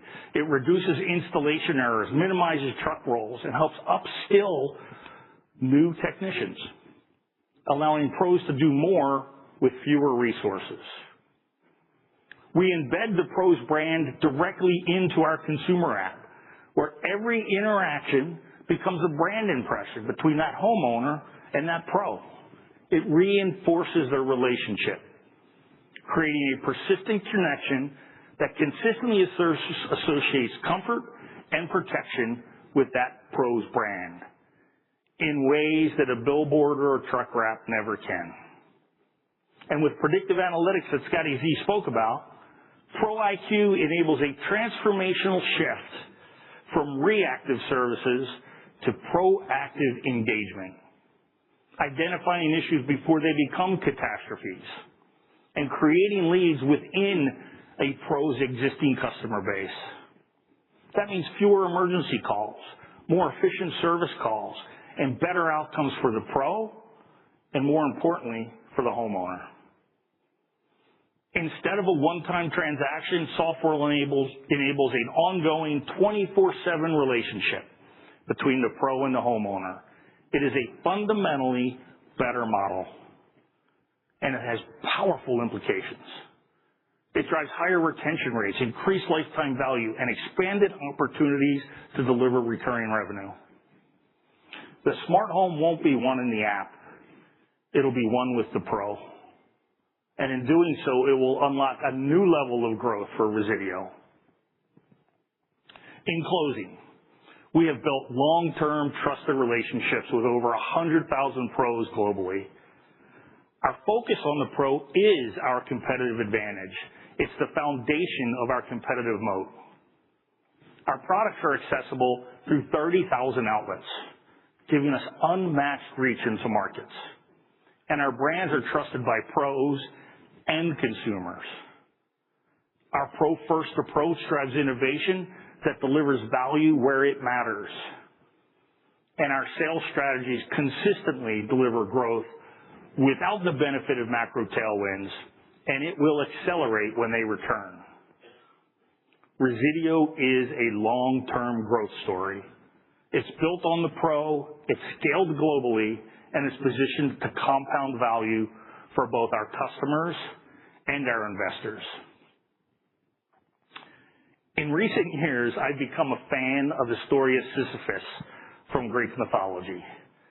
He was condemned to push a rock up a hill only to have it roll back down over and over and over again. At first glance, it seems like a futile existence. But what resonated with me is the idea that he found meaning in the effort, in showing up every day and doing the work. And in many ways, that's what we do. Every day, every month, every quarter, we start over, focused on driving growth, serving our customers, and executing our strategy. But here's the difference. I don't push that rock alone. The real strength of Resideo is our people. The teams that show up every day to serve our customers, to innovate, and to execute across every part of the business. People like our engineers that are building an innovation machine that keeps raising the bar. And many others who aren't here today because they're out doing the work. They're pushing the rock, and delivering for our customers in real time. In my 30 years with this company, this is the strongest team I've had the privilege to work with. They're smart, driven, competitive, and deeply committed to winning. And that's ultimately what gives me the greatest confidence in our future. Our next speaker is someone who isn't afraid to put his shoulder into the back of the rock and push. He ensures that our products are built, available, and delivered with the quality and reliability that our customers expect. After a brief video, please welcome, from the city of Boston, Massachusetts, our Senior Vice President of Integrated Supply Chain, Patrick Murray. Thank you. Resideo makes products that professionals trust. That kind of reliability doesn't happen by accident. It's engineered into how we manufacture. We own the full manufacturing life cycle, from raw material to finished product. Electronic and mechanical. Surface mount technology for the circuit boards inside every connected device. Precision machining for the valves and fittings that move water and gas. Every unit runs through automated functional testing before it ships. Then into our distribution infrastructure, where robotics manage inbound, sequencing, and outbound fulfillment with speed and precision. Residio operates at global scale. 11 primary manufacturing sites, producing tens of millions of devices every year. Our Mexico operations are the backbone of our product volume. Thermostats, combustion products, water heater valves, and safety devices, manufactured at scale in facilities that collectively employ thousands. In Europe, our Germany and Czech Republic facilities supply precision hydronic and heating components, serving a market where energy efficiency regulation is reshaping demand. Automation is core to how we operate, not a future initiative. In Juarez, 39 specialized engineers develop purpose-built robots and continuously improve our automation capabilities across all Mexico sites. In Mosbach, AI-driven camera inspection reinforces quality at the line. The result? Increased throughput, tighter quality control, and a workforce focused on higher value work, not just repetitive manual tasks. End-to-end expertise, global scale, continuous automation. That's how Resideo delivers quality products millions of times a year.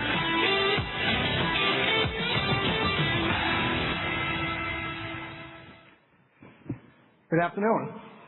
Scott Harkins just highlighted the tremendous work of our sales team, and I couldn't agree more.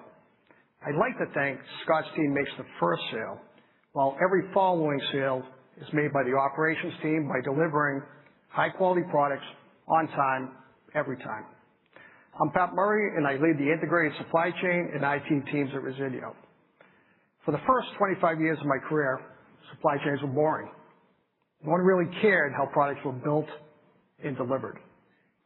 To quote my wife, today, supply chains are sexy. Since COVID, supply chains have been in the global spotlight, from tariffs and geopolitical tensions to disruptions in critical trade routes and constraints in component supply. Volatility is the new normal. Fortunately, we have an exceptional team who consistently navigates these challenges and delivers results. I joined Resideo in late 2018, bringing over 30 years of experience in operations. I've been fortunate to work at world-class companies such as Bose Corporation, Danaher, Motorola Solutions, and Zebra Technologies. These experiences have enabled me to develop deep expertise across multiple disciplines, including advanced manufacturing, lean principles, product distribution, and IT systems. As a hands-on operations executive, I have a proven track record of leading large-scale transformations across complex international organizations, and I thrive on the daily challenges. I specialize in driving supply chain innovation, building high-performing teams who deliver measurable results, including quality and service level improvements, and unlocking hundreds of millions of dollars in savings. As a former college athlete, I bring a competitive fire and a team-first mentality focused on coaching and mentoring great people and winning together. What I love most about my job is seeing the professional and personal growth of the people with whom I work. My personal leadership philosophy is rooted in not just motivating people, but inspiring them. When I joined Resideo, our operations and systems were fragmented, making them difficult and complex to manage. Today, we operate as one integrated team, delivering industry-leading quality, lead time, and customer service. A clear example of this is our ERP systems. In 2019, Resideo operated across 7 separate ERP systems. Today, our business runs on a single ERP platform, providing one data source of truth across the globe. Our ability to consistently deliver exceptional service is built on 3 core principles: vertical integration, regional manufacturing, and the use of technology as a competitive advantage. This includes both factory automation and digital systems. Our manufacturing strategy has strengthened product quality, improved supply chain resiliency, and increased our speed of execution. In fact, everything we have done has been centered on one thing: speed. Speed in manufacturing, speed in the flow of information, and speed in decision-making. These strengths enable us to deliver the industry-leading performance that defines Resideo today. This focus has created greater value for our customers while driving stronger financial performance for shareholders. Resideo has significant operational scale. In our 11 factories, we have a workforce of approximately 8,000 strong, producing over 75 million units per year. Our factories are strategically located as part of the regional manufacturing philosophy.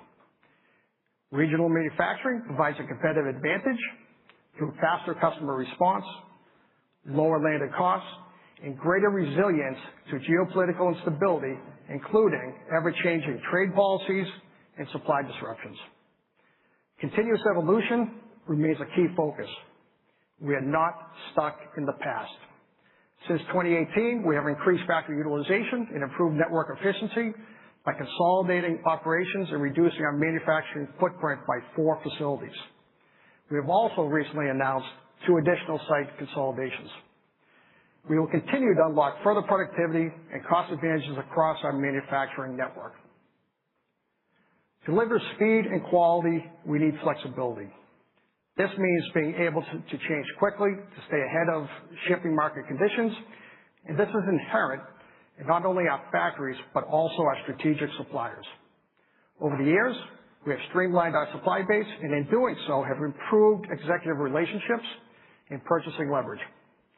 Recent supply chain disruptions have underscored the value of these relationships, which provide greater flexibility, priority access, and more resilience than a manufacturing model solely reliant on third-party contract manufacturers.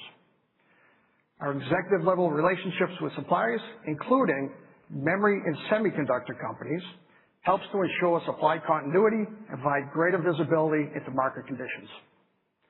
This allows us to respond quickly to supply challenges and changing demand. The additional leverage improves cost management and strengthens our negotiating position. In short, in times of supply constraints, relationships matter.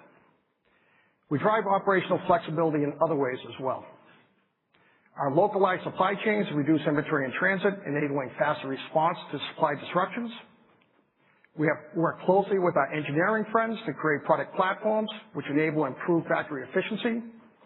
As an example, in 2018, we started with over 110 different product platforms. Our goal today is to have 1 or 2 product platforms per product family.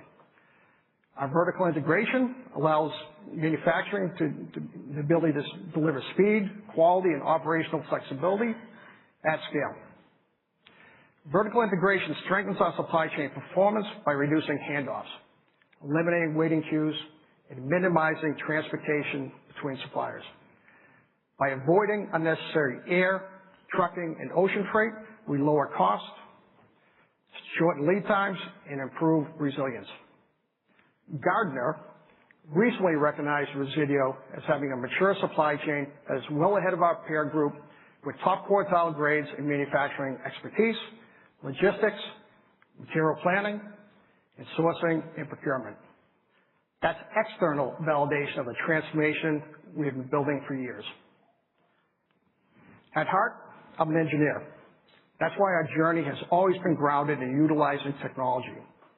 We invested heavily in advanced digital technologies, automation, and Industry 5.0 principles to build an agile, efficient, and sustainable manufacturing network supported by world-class systems and processes. We have a robust continuous improvement program driving improvements in productivity, quality, and operational performance. And most importantly, every one of our investments and process improvements has been designed with the customer in mind. We deliver superior customer results by creating long-term value for shareholders. Customer satisfaction begins with product quality and outstanding service. Professionals and distributors build their business around reliable, quality products that need to be right the first time and every time. We have built our manufacturing operation to deliver this exact customer experience. Our investment in technology, digital capabilities, and AI have helped us achieve some of the highest service levels in the industry. Our ability to anticipate customer needs and adapt to market changes has earned us the trust of our customers and channel partners, driving long-term loyalty and sustained growth. At Resideo, quality is not just a catchphrase. With our promise to deliver comfort and protection, it can quite literally be a matter of life and death. And that's an awesome responsibility that we take very seriously, from product development through delivery. We've delivered consistent year-over-year quality improvements through our enhanced supplier quality management program. By controlling almost every aspect of production, utilizing tools such as statistical process control and automated inline inspection systems, we consistently achieve high levels of quality and operational excellence. Our deep integration with our engineering teams has allowed us to optimize product designs. This includes design for manufacturability and design for automation principles from the earliest stages of development to further drive quality and operational efficiencies. This collaboration accelerates product development cycles by providing immediate feedback on design decision and helps to allow rapid product development. As a result, our new products consistently achieve production yields that match or in many cases exceed those of our most mature products. At Resideo, we use a metric called cost of poor quality. COPQ is a powerful metric because it quantifies the financial impact of quality problems, not just warranty costs, but rather measures the totality of waste and inefficiency. These improvements that I've mentioned have resulted in a 65% improvement in cost of poor quality in the last 3 years. Let me say that again. These improvements have resulted in a 65% improvement in the cost of poor quality in the last 3 years. That is truly a remarkable achievement. The combination of faster development, higher production yields, and improved product quality ultimately translates into lower warranty costs, but more importantly, a better customer experience. As an avid Boston Red Sox fan, I've spent a lot of time in my beloved Fenway Park. To use a baseball analogy, we're only in the middle innings. The game continues to be to unlock structural operational advantages, and we are playing to win. We have a significant competitive advantage through the speed at which we move and leverage data. While virtually all manufacturing companies use similar assembly equipment and injection molding machines, not every company can move data at the speed of Resideo. Today, processes and systems are connected through a unified digital ecosystem. We have built world-class capabilities that create a seamless digital connection from customers to suppliers to factories. This end-to-end connectivity provides real-time inventory visibility, enabling us to deliver exceptional customer service while simultaneously reducing overall inventory levels. Our integrated business planning process provides more accurate forecasting, rapid scenario analysis, and synchronized decision-making across the organization. Simply put, We are a data-driven company. We generate, analyze, and act on data every day to continuously optimize our operations, improve responsiveness, and drive superior supply chain performance. One area of superior supply chain performance is our inventory management. The use of technology, combined with a disciplined, lean culture, has contributed to a steady and deliberate improvement in material management and inventory turns. Benchmarked against other top-rated industrial supply chains, our inventory turns are at the same level as the Gartner top 25 supply chains in 2025. Our inventory management is a proven capability, which we have purposely and methodically improved. We have taken over $76 million out of our working inventory in the last 3 years, and we will continue on this path. We have also reduced excess and obsolete costs through the end-to-end digital ecosystem that I mentioned. It enables a rapid flow of data across our supply chain to improve forecast accuracy, inventory optimization, and decision-making speed throughout the organization. Speed and quality need automation. Our focus on technology-driven improvements includes significant investments in automation. We've deployed more than 300 purpose-built cobots in the last 5 years, and we have plans to deploy another 300 cobots in the next 5 years. When I say we control end-to-end manufacturing, I mean it. Unlike most companies, we employ our own in-house custom automation team. These 39 automation engineers design, assemble, and deploy our own proprietary systems. We can develop cobots in half the time and at half the cost versus going to an outsourcing third-party automation company. Developing our own cobots is, again, all about speed of deployment. And these cobots will continue to yield savings for years and years to come. The benefits are already being realized. Labor cost reductions, more consistent production times, yield improvement, reduced scrap, reduced rework, and the ability to scale production without an incremental cost increases.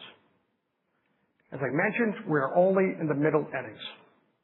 We have an active pipeline of projects to enhance our manufacturing capabilities and to drive further cost reductions.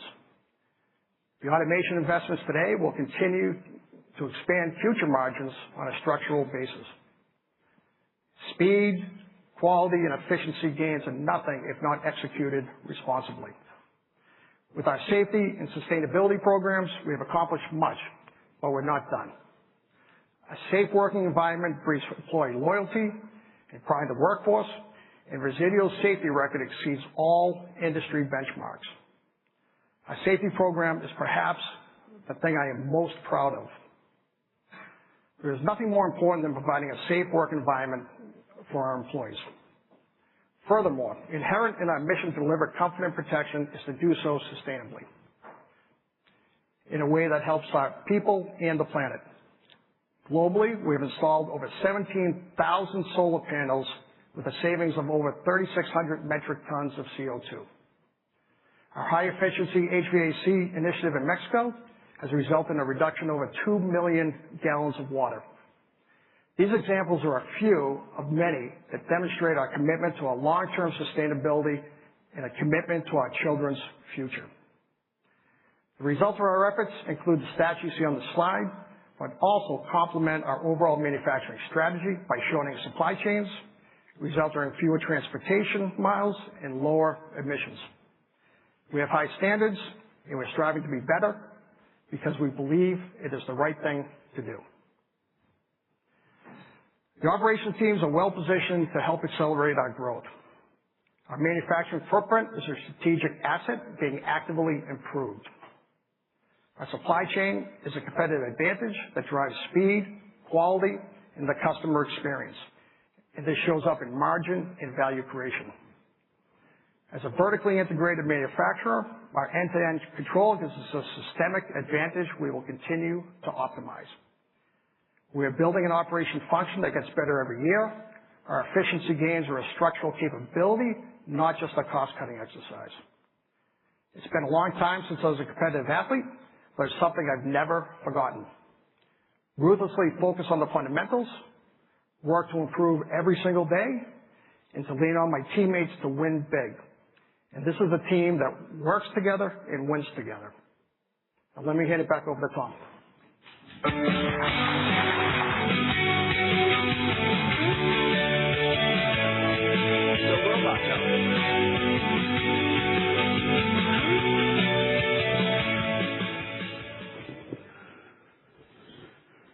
Okay. All right. So,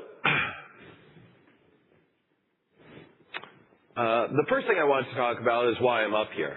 So I will be covering the financial section today because we are currently in the final stages of a comprehensive search for our new Chief Financial Officer.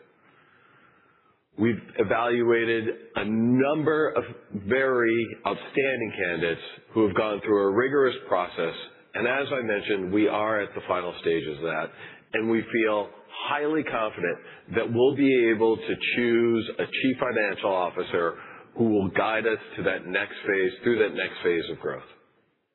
Okay? All right, so let's go. Great. We're a little off on this, but that's fine. So one of the main things that's on this chart is I want to discuss basically the change in the business model. As compared to as reported, where we had the $7.5 billion of revenue, this is what Resideo would look like as a standalone business based on fiscal year 2025 results, post-spin of the ADI business. Obviously, the revenue is smaller than it was, $2.9 billion. That includes what you saw as segment reported revenue, as well as about $175 million of revenue that was intercompany sales, us selling to ADI previously. So that's where that number comes from. And I should mention, by the way, I think Chris mentioned that all of the presentations here will be available, and in that there is a reconciliation section that we're not going to be covering on the screen, but you will have access to it. So let's go back, though, to that. The $2.7 billion add $175 million of intercompany sales to the $2.9 billion. Now, the next line, of course, is the gross profit. There is a fundamental difference between the two businesses we currently have. There is the distribution business versus the product business. And the product business has higher gross profitability, and in this case, can you please go back? Whoever has the slide. I want to go through all these points. So the profitability of the product business currently generating 39.5. And we're going to talk about how we will be improving that in the future. And we'll be talking about how we'll be improving several of these metrics and performances. The next piece is our standalone adjusted EBITDA. And when you compare that to the as reported, $833 million, as a standalone entity, we'll be generating 70% of that same amount of adjusted EBITDA. And that operating margin will be 20.3%. And again, we'll be talking about how we'll be improving that. So the next line is standalone adjusted EBITDA less adjusted CapEx. And everyone's looking at me like, what? That's a proxy for free cash flow. Okay, so given because of the GAAP rules, we're going to be speaking and using this statistic, but think cash flow. Okay, so as a standalone business, we will be or if I had been standalone at the end of 2025, we would have generated $519 million of cash flow. Okay. So when you look at that relative to the adjusted EBITDA amount of $581 million, you can quickly do the math. There's $62 million of CapEx. We'll be talking about that in a second. But most importantly is the fact that 89.3% or approximately 90% cash generation from our business. We are a strong cash flow generating business. Okay. All right, now we can go to the next slide. All right, so this slide's important because I want to explain to you some of the reported numbers, and today we've been talking about comfort and protection. In fact, we wanted to make sure people understand, I've heard comments about it's a complex business. It's really, we wanted to simplify it down. What is the core of what we're doing? It's comfort and protection. And I know we've reported these segments before, but so how do these relate to comfort and protection? Very simply, Air and water, 41%, that's comfort. Okay, so when you hear us talking about comfort, air and water, that's comfort. Security and safety, 33%, that's protection. Okay, so there's your comfort, your protection. And then we have the OEM businesses, which we have two parts to. We have combustion. So we have talked about that. Sometimes you'll hear us slip into the word global climate solutions or energy. That is our OEM combustion business. And then the next one is our OEM security business. This is the sale of products that we design, manufacture, and we sell to third parties for them to brand and sell under their name. So combined, our OEM business is about 26%.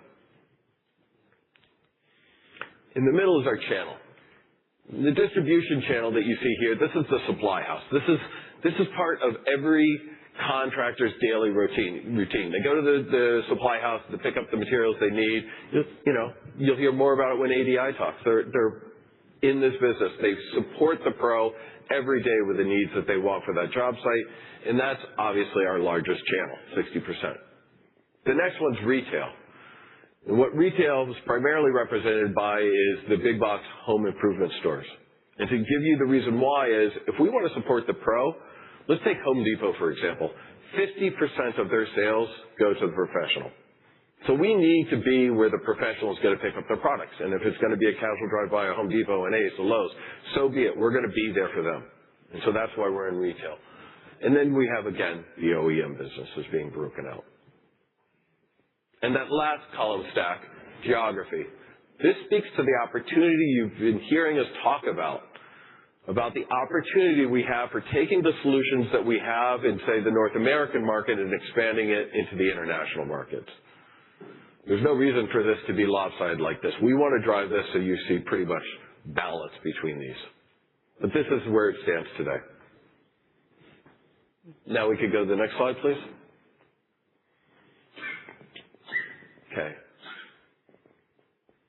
One of the things here is, first, this is going to be a summary slide, so I'll be talking about each of these points in a minute. The first one, though, is the revenue. So we have the target of a 4 to 5% compounded growth rate by 2030.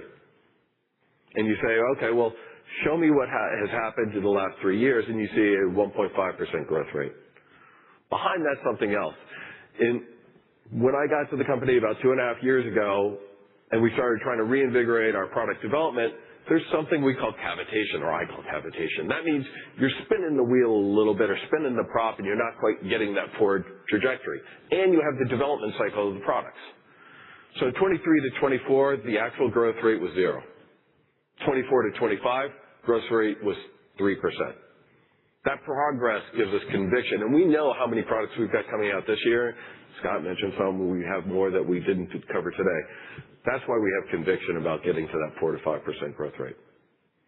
The adjusted gross margin, again, in the next slides, we're going to talk about how we will be achieving that 400 basis points of gross margin and the 400 basis points of adjusted EBITDA. So let's go to those, please. All right. So when we look at revenue and the 4 to 5% compounded growth, the first piece is the 1% is the market growth. Above that is the pricing. And there's two pieces to the pricing. There is, and this is above the market growth. So this is the piece where we're delivering more value. And as we've talked about, that's something that we're continuously thinking about. How do we create more value for the pro as well as for the homeowner? And by doing that, we expect to be compensated for the value we create. In addition, there is also trying to get the customer and creating so much value at the premium that they move up into the higher products, the greater capability products, the more sophisticated products. We believe that that mix will be part of it. And then you heard Scott do a really good job talking about new products and how we're going to be growing. And he said it, first is wallet share, right? So that's the first one, grow with existing customers. And then the next one, competitive conversions. This means our products win against the competition. We feel good about that. And then the last is the strategic expansion opportunities.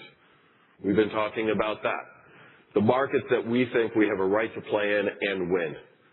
And with our domain expertise, we have confidence in that. You add those together, you get the 4 to 5%. That's the path we're on. Let's go to the next slide. So we're going to be talking about gross margin improvement. How are we going to achieve that gross margin improvement? I think one of the important things, just as I mentioned about the revenue growth, how have we been doing the last 2.5 years? The past 12 consecutive quarters, we have improved gross profitability every quarter. We're on a path to continue to improve the efficiency that we deliver the value we create. So you're going to hear that every day. I know that probably the folks in the company are just all the time throwing it in. We have to continually focus on our efficiency. We're continuously looking at this. We want to create more value, and we want to deliver it more efficiently. That's what this shows. But let's go to the chart that says the stack of exactly how we're going to get to it. There we go. First is the product mix. We are continually reviewing the products that we offer, making sure that we're offering the right products. If a product is not receiving the value, there's something wrong with the product. We may have to change that product, review it. There'll be product areas we won't participate. There are some of the segments that we currently participate today that if we are not able to improve, we will be exiting. That's a continuous process. It's not a one-time thing. The next is the pricing and the value delivery. This is channel efficiency, and I'm going to say that part of that is being compensated correctly for the value we create. And finally, it's the ability to efficiently create that value. Just as we've been speaking about, that is a major part of what you heard Pat talk about. Those actions that we're taking, this is what it's about. Creating the value, delivering it efficiently, that drives margin. That drives profitability. So that's how we're going to get the 4% to 43 to 45. Let's go to the next slide, please. So, adjusted EBITDA. The biggest driver for that, so we talked about increasing that 4%, approximately 4%, from 20% to 23 to 25%. That's our target. That's our commitment for 2030. How are we going to do it?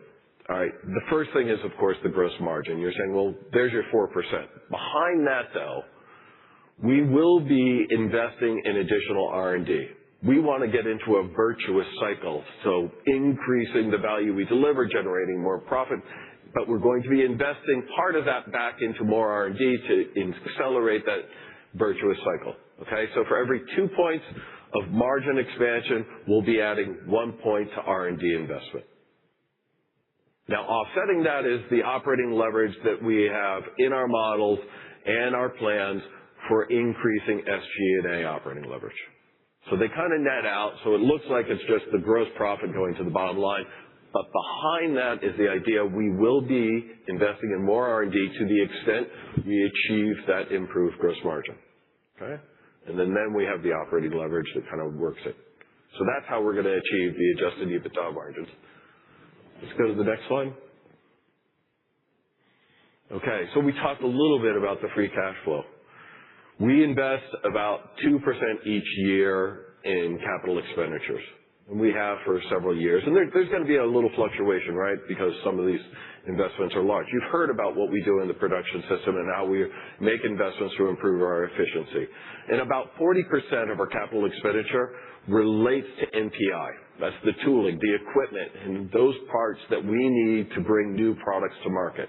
So that's a substantial portion of it. And beyond that is the things that you've heard us talking about, investing to make the company more efficient. So we're investing in ourselves to improve the efficiency of the business. But after that, even after that capital expenditure, the cash flow generation, it's been running about 89%. Our commitment is to raise that in our target to 92% by 2030. So we want to do even better. And as much cash flow as we generate today, we know we can do better. So this is, again, our continuous improvement. But we are a very strong cash flow generating business. Okay? Let's go to the next slide, please. Okay. One of the importance here is just the financial condition of the business as a standalone post-spin. We're going to have quite a bit of liquidity. We have a $500 million revolver that has no draw on it. We're going to have $150 million of cash. We have near investment grade rating, but we are going to have a big chunk of debt, 3.3. We talked about the cash flow generation. Our first priority is to reduce our net leverage from 3.3 to 2.0 within 24 months. That's our top priority on the use of our cash. Okay? I think that's really kind of this slide. It's the most important thing. Let's go forward. So when we talk about our cash flow that we do generate a substantial amount, what's our priorities? Number one, we're going to deleverage. Okay? Number two, the organic reinvestment. Now that's a business where if we have opportunities, and those are almost always the best investment opportunities, we will look at them. Because you can do the calculations and you say, wait, your cash flow generation is so strong, you'll be able to take this down in just basically 15 months. But there will be, if there should be opportunities to reinvest in the business, we will be looking at those and evaluating those. After that, we will be looking at selectively at M&A, primarily at businesses and almost specifically at the businesses that are the adjacencies, where there is the opportunity to accelerate our participation in those markets. It will be a disciplined approach, and it comes after those other things. Okay? And finally, we will be evaluating the best means of deploying and returning capital to shareholders in the future. Okay, let's go forward. So Resideo is well positioned to drive the long-term value creation. We have the growth that we've talked about of 4 to 5%, driven by our new products, driven by our innovation, and driven by the investment we're making. We have the profitability of the business, 20% today, driving to 23 to 25. We know how to do it. It's creating more value and delivering it efficiently. We have the free cash flow of the business. We saw the numbers, 90% going to 92%, a substantial cash flow generating business. And then the capital allocation, our commitment to reduce the amount of net leverage from 3.3 down to 2.0. That's our focus here. Let's go forward. So I want to go back and call back to the summary of the key slides here. You know, when we talked about the 3 things we wanted you to think about as you heard it. One of the things, the key points is the unique footprint in the home. No one else has that footprint. And that, especially when you think about the context and how to go forward and what it means to connect the home. So there's a lot of pieces to the puzzle about connecting. And we could speak a lot more about this. But having that footprint is absolutely critical.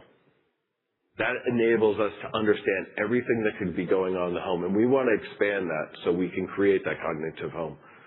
The highly durable demand, the fact that we're providing solutions to the critical systems of the home. This is how the home functions. And the fact that for 80% of it, it's the repair, remodel, maintenance, upgrades. That's highly durable demand. And lastly, our strong competitive position. You've heard about our brands, our domain expertise, our customer relationships. Those are difficult to replicate. So at the start of today, I said I was hoping that we wanted to share actually why we thought you should be excited about the Resideo story. And hopefully today we've been able to do that to get you excited about our Resideo story. We're going to take a 5-minute break to provide a stage crew an opportunity to bring up some chairs and set us up. And when we return, we'll be opening up the audience, both those participating here as well as those virtually, to ask us Q&A questions to be fielded by members of the team. Thank you very much for participating today.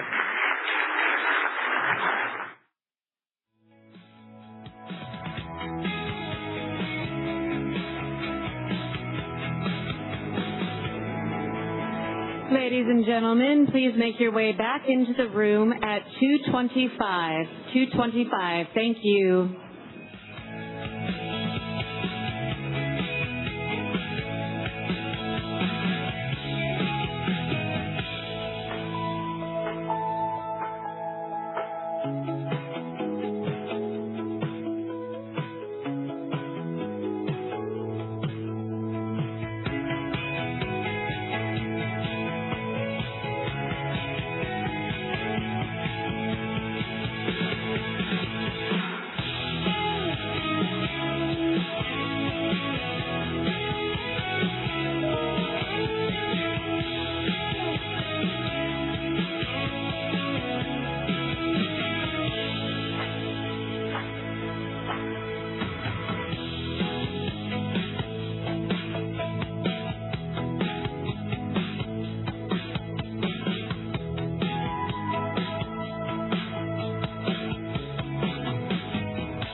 Ladies and gentlemen, our program will resume momentarily.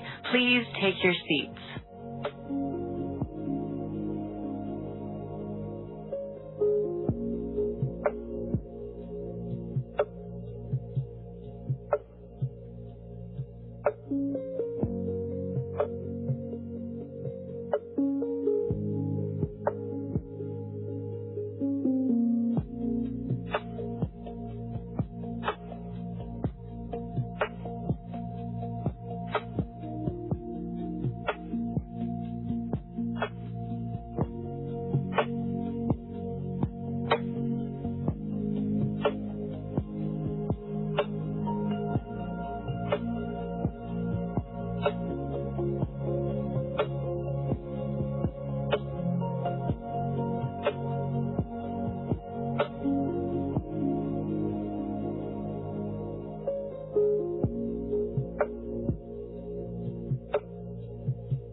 Okay, thanks everybody for joining back again. We're going to start the Q&A session.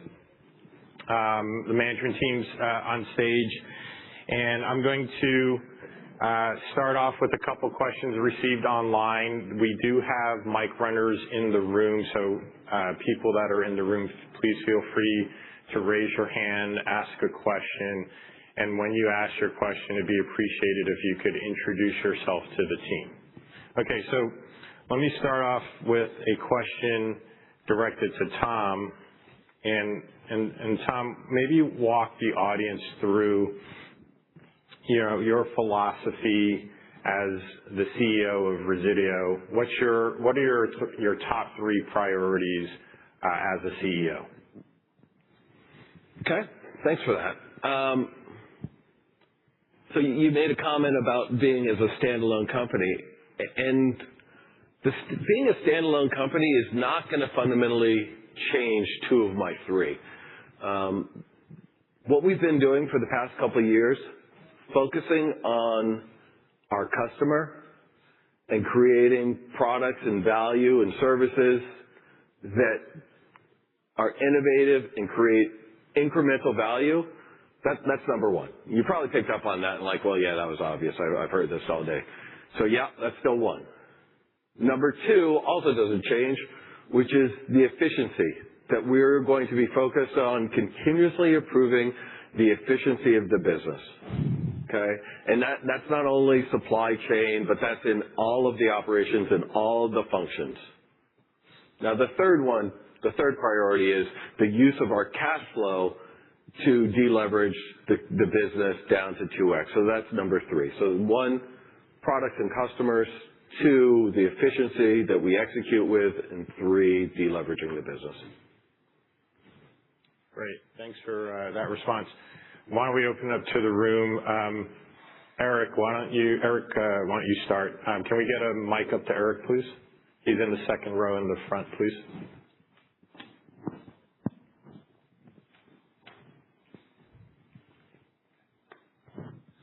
Thank you, Chris. Thank you, team.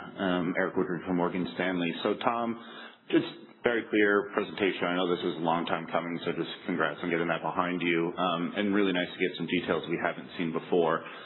I'd love to ask, can you be a bit more specific or detailed on why this asset in the P&S business effectively is better positioned standalone than without ADI. I understand the opportunity to simplify and focus the story, but just as a business unit, what are the clearest benefits you get now as a standalone Resideo, effectively?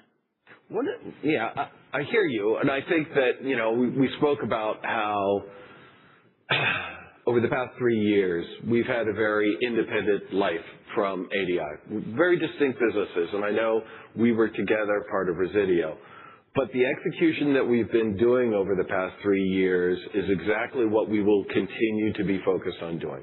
So I don't think it's going to change that. But hopefully one of the things it does create is the opportunity to understand our business better. And I feel like we even kind of scratched the surface today. I would have loved to have gone even deeper, especially on some of the products and what some of these things mean, that we had to basically condense down to a sentence or a few comments. And so when people understand this is what we do. We're comfort and protection. We're in the sensing and controls of the critical systems of the home. And then how are we taking that forward? Having our investors, our shareholders, and basically even customers understand with clarity what that is, I think that's really important. Perfect. Thanks. Thank you. You have another? Yes. Yeah, go for it. Quick follow-up. Just maybe a combination of Scott and Tom. Just the connectivity opportunity seems kind of incremental and, again, new details. Scott, can you maybe just help us understand exactly what's so different and unique? Please. Yeah. And then just recurring revenue, how do you monetize that? Is there an opportunity there as we think down the line? So this is one of the things where we talked about, understanding a little deeper. So I'm going to hand off to Scott in a second, so he'll go even further.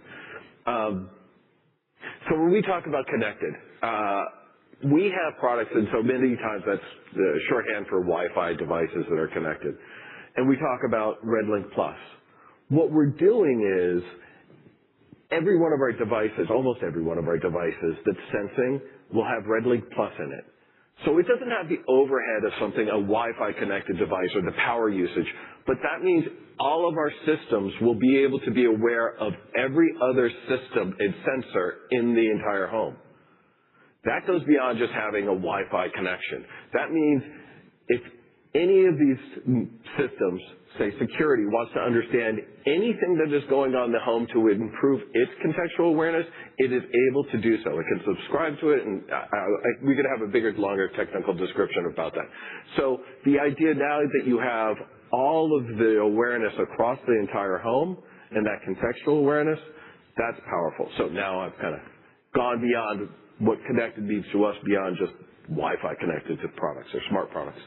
Yeah, thanks, Tom. Maybe I can add to the recurring revenue question that you had there. And today, that's really a foundation of security, intrusion monitoring, and to an extent, video clip storage. But we think that's truly a foundation where we can build additional services on top of that. So once you're monitoring for protection from an intrusion standpoint, that could be leak detection, that could be more advanced video analytics. Even ProIQ Predict that we talked about. So monitoring, making protection grow beyond kind of that security mindset and into the HVAC world. I was telling the team over the weekend that I was doing a run and looking at HVAC ads and hearing some HVAC commercials on the radio.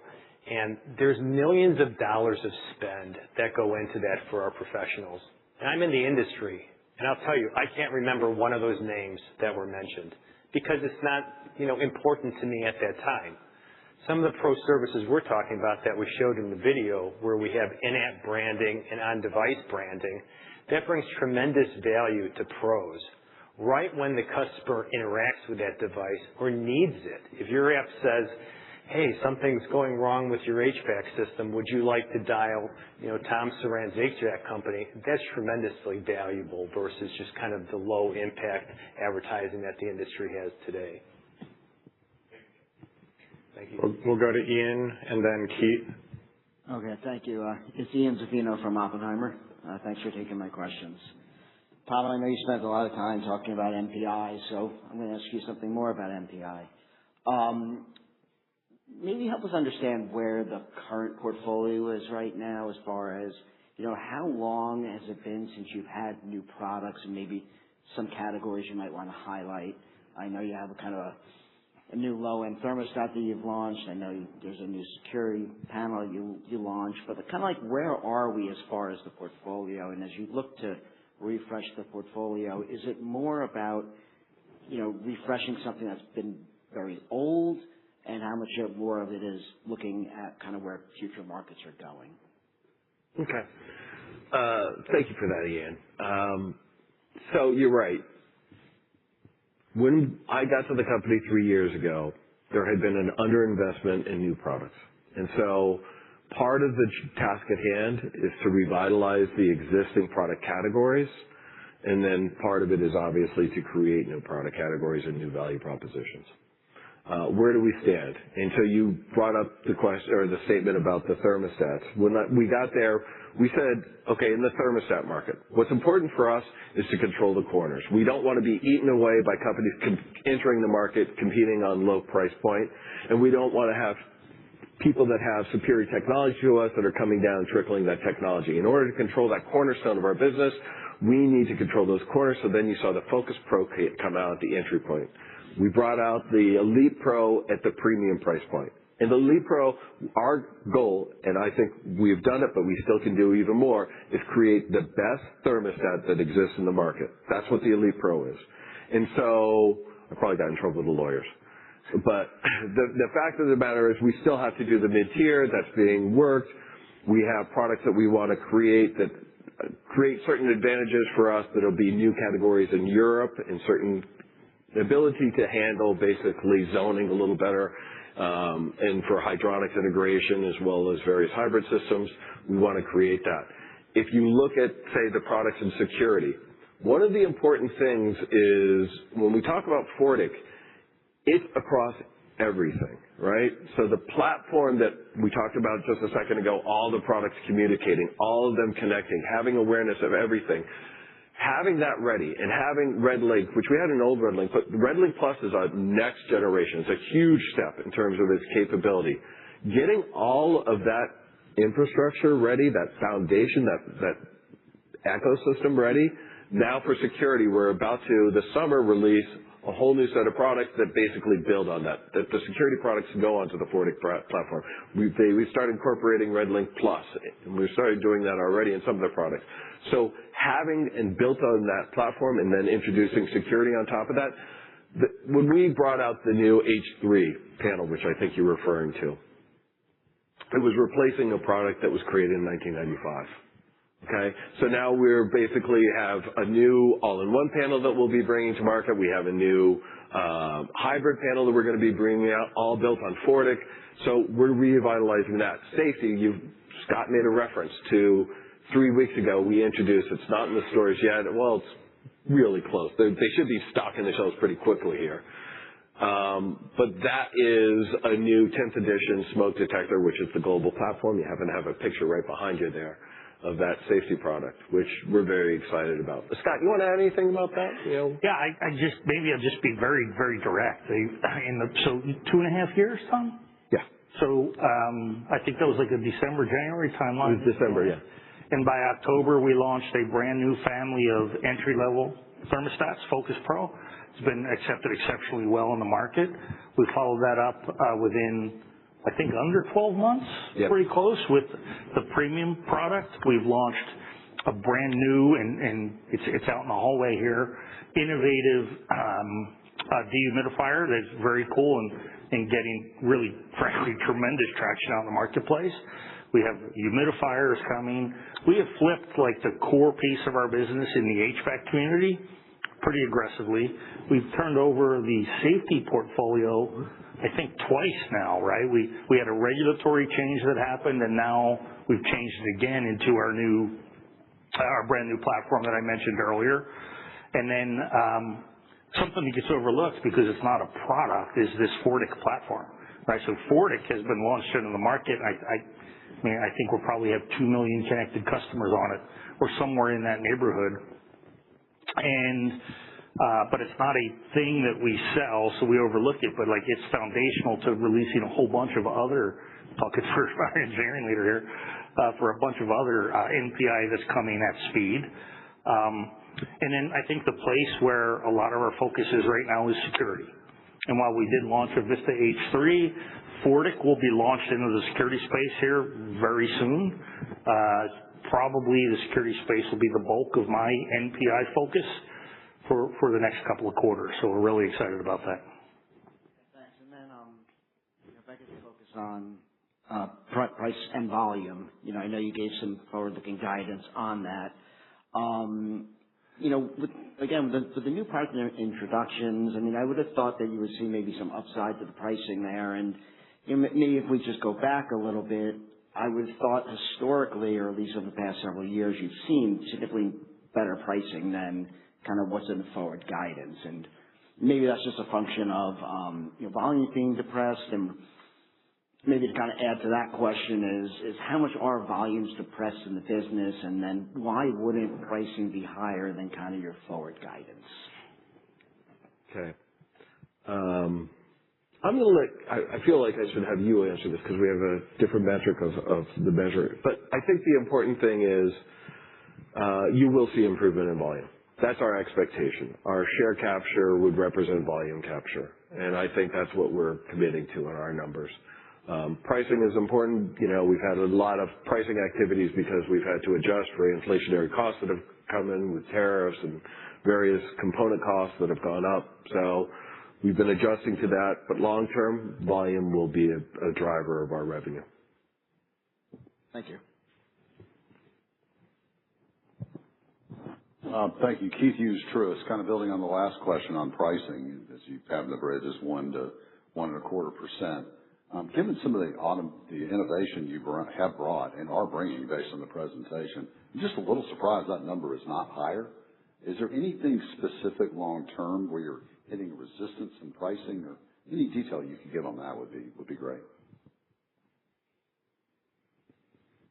I think that was for Scott. I think you asked for Scott? Whoever has the answer. So pricing resistance. Are we seeing pricing resistance? Yeah, no, we've consistently, whether it's cost driven or just our annual price increases, we've consistently been able to get price in the market. Our new products have all come to market at a premium, including these brand new smoke detectors that we've just talked about. So we've traditionally, for a long time, I've been here a little while, been able to capture price in the market. And again, sometimes that's driven by cost challenges like have happened in the past few years, with COVID and supply challenges. If you look at the Lead Pro, which we talked about, it was in the video, there's a few different models within that family, and we're always debating internally which one would be most successful in the marketplace. And the X12, which has, I don't know what the external name is, the internal name X12 has the video integration that was in the video, and that's performed very well in the marketplace. One of the first thermostats that has the multi-vendor doorbell integration. Okay, thank you. Why don't we bring it to Aaron in the front and then Dan in the third row. Great. Thanks for the questions. Aaron Kimson from Citizens. When we think about the pace of development for Fortic, how much more are you getting out of $1 of software development CapEx today with the improvements of the Frontier Labs? And are lowered barriers to software development ultimately a big driver of NPI time going from about 2 years to about 1 year, like you were talking about, Scott? Yeah, I missed where the question. I want to make sure right here.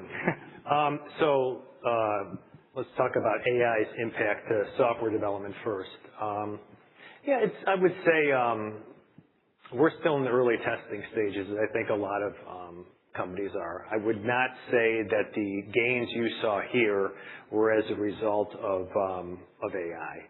It's really a couple more fundamental areas.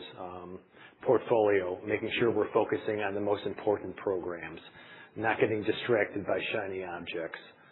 It's people, not just adding people, that's easy, but a deep change to the culture and how we execute. So what does that mean? Culture is kind of vague.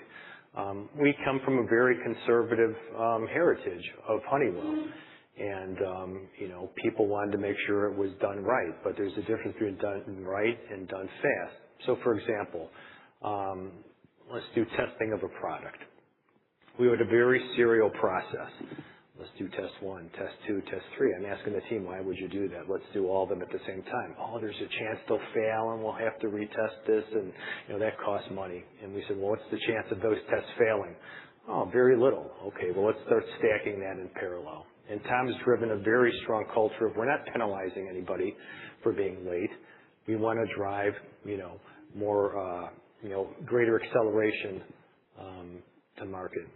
Now, he also had a kind of a software dimension to that question. A lot of what we've released from a device perspective is more hardware engineering, more firmware engineering, and we do use some of the AI in the firmware development to help accelerate. But again, I think that's test development, that's QA resources, and just the beginning stages of using it from a development standpoint. Okay, that's really helpful. And then as a follow-up, how do you think about the manufacturing footprint as it relates to geographic expansion, adding to existing sites, or will there be net new sites? And do you still want to stick with the ethos of producing products near where you're going to ultimately distribute them, if you're looking at Australia, New Zealand, and more in Europe? Yeah. So I think Australia and New Zealand are going to be not at the scale that would necessarily be able to drive or support a facility. However, I'm going to let Pat really follow up on this question and talk about how we're looking at our footprint and evaluating it. Yep. So my plan is that Scott's going to sell so much more product that we're going to continuously add factories, right? Now, I think as we look at the manufacturing footprint, it's evolved quite a bit since 2019. I talked about that, right? My expectation is it will continue to evolve based on where our customers are, how the additional products we sell. Tom talked about moving into other geographic locations, specifically talking about Europe. I would expect that we would continue to build more capability, whether it's in Europe or somewhere else based on where the customers are going to be. So it's not quite fungible, the footprint. It is a fixed, assets, but we do have the capability to move capacity around, and we do have a very wide geographic footprint of the factories. So I'm very confident wherever the customers are that we'll be able to get to them very quickly and build the products very efficiently. Understood. Thank you. Let's go to Dan. Thanks, guys. Dan Stratemeyer from Jefferies. First of all, congratulations on all you guys have done, Jay included, over the last 5 or so years and getting to this point. Just really awesome job. Tom, I guess you're the acting CFO, so my first question will be for you, and Chris always tells us not to just model margin improvement linearly, if that's a word. 400 basis points, I guess, is what you are projecting by 2030. Not great at math, but that's, I guess, 75 basis points a year, whatever the heck it is. Should we just think about it that way? 75 basis points a year of margin expansion between now and then. It doesn't seem like there's one major thing you're doing that's going to change the margins in one specific year, but just for modeling purposes, is that how investors should be thinking about it? Yeah. So first, yes, I will be the principal financial officer absent some other announcement. But behind that, people should know we have an outstanding chief accounting officer, Jeff Kutz. He's in the audience here. It's just every day, killer job. So I'm sitting on top of that. Plus, we have a segment chief financial officer, Jen Matson. I can see her right there, who also does a superb job. So we have an incredibly strong financial organization. Okay. Now, to the specifics of, okay, so what about margin? Is it linear? No.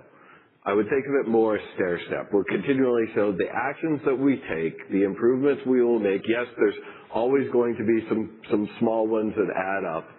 And then there are going to be stair-steps, right? When we talk about looking at facilities and footprints and manufacturing and new approaches and maybe a major product step, it's not going to be linear.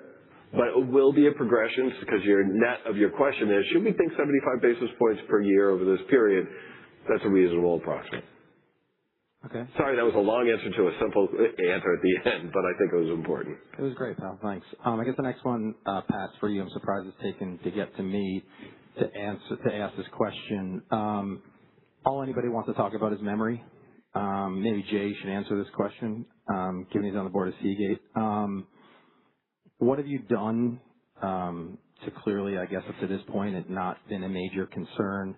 If Mike was here, he'd probably walk through what your exposure is. So maybe that'd be helpful to know, like your company exposure, how many products actually have memory, the pricing there. What are you doing to mitigate it? And then the real concern for investors is, or anybody, I guess, for you guys, what if one of your big suppliers just wakes up and says, we're not making these chips anymore, we're doing something else that we can sell for a much, much higher price? How would you handle that? What would be the trade downs? Like, just talk about memory. Yep. So multi-faceted question there, but let me start with, we have never missed a shipment due to a memory shortage, right? So sitting here today, we have never missed a shipment. In the presentation, I talked about our executive relationships, which is critical, with our suppliers. We noticed and recognized the memory shortage exactly 12 months ago, right?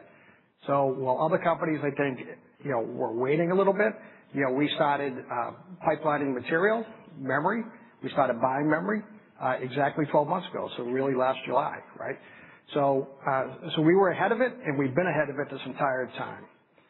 We do have multiple suppliers for virtually every piece of memory that we buy. There are new memory suppliers coming online in the next 3 to 6 months that we'll also be qualifying with, right? So I'm very comfortable with where we are today. We are seeing, as Tom mentioned, some price increases on memory, but from a supply perspective, we're in a pretty good shape compared to the rest of the industry. And Tom, as a CFO, I guess the concern is you bought a lot a year ago at a lot lower price, and now 200, 300% increase, whatever people like to say. I think your response will be, well, you're not buying the stuff up 300%, but you've been able to pass along that price, obviously, and keep your margins growing is I believe what the answer has been, right? Yeah, there's not a big cliff facing it. So just to explain exactly how the memory works, you receive allocations. So you're not able to lock the price in before 30 days or so. So when we have, let's say, a 9 or 12-month allocation, they're just saying you're going to be able to buy it, but you're going to be able to buy it at the price at that point in time. So we've already been experiencing the increase in the memory costs over this period. So we're not facing a big cliff. Great. Thank you. And Scott, so you're not left out. Clearly, your pro relationships is an unbelievable differentiator of your company. You have a big goal to make it, I guess, 50-50, I guess, revenue, whatever you said, internationally. Can you replicate the pro relationships that you have here that have been built over 50, 70 years that quickly internationally, if that's such a big differentiator of what you do? Yeah, well, really good question, and we have. It's been many decades we've been here. I came out of the security side of our industry, which Ademco was founded across the river in Brooklyn in 1929. But we have a substantial position in Europe today, in the UK, in Germany, in Benelux, and all those markets with similar exceptionally long relationships in the pro channels, both at the distribution level. It's a much different market where every country is essentially its own technology deployment, but here we have distribution relationships, we have pro relationships, very, very similar to how it is here. I'd say the only difference there is really in the life safety segment, where we don't have a position in the electrical contractor world like we do here, but we do have positions in the electrical distribution world. So when we take our life safety products from here to there, we'll have a channel into the marketplace. And the contractors there, the pros there, are a little bit structured differently than here. So they more often play in multiple segments. So we also have some customer relationships there. But yeah, we've been in Europe I guess I don't know when we entered Europe, but for a very long time, for as long as I've been with the company, we've been in Europe. Our security business has been there. Our HVAC business has been there. It's really just a life safety piece that we have to go and build those end relationships with. And just to pile on to clarify, I think, Dan, your question, I think what we said in our presentation is we have an opportunity. I don't know if we ever sized it to paraphrase what you said, a 50-50 type of mix in the geography. So I just want to make sure that's clarified for the record, okay? Can we pass the mic to Tomohiko, please?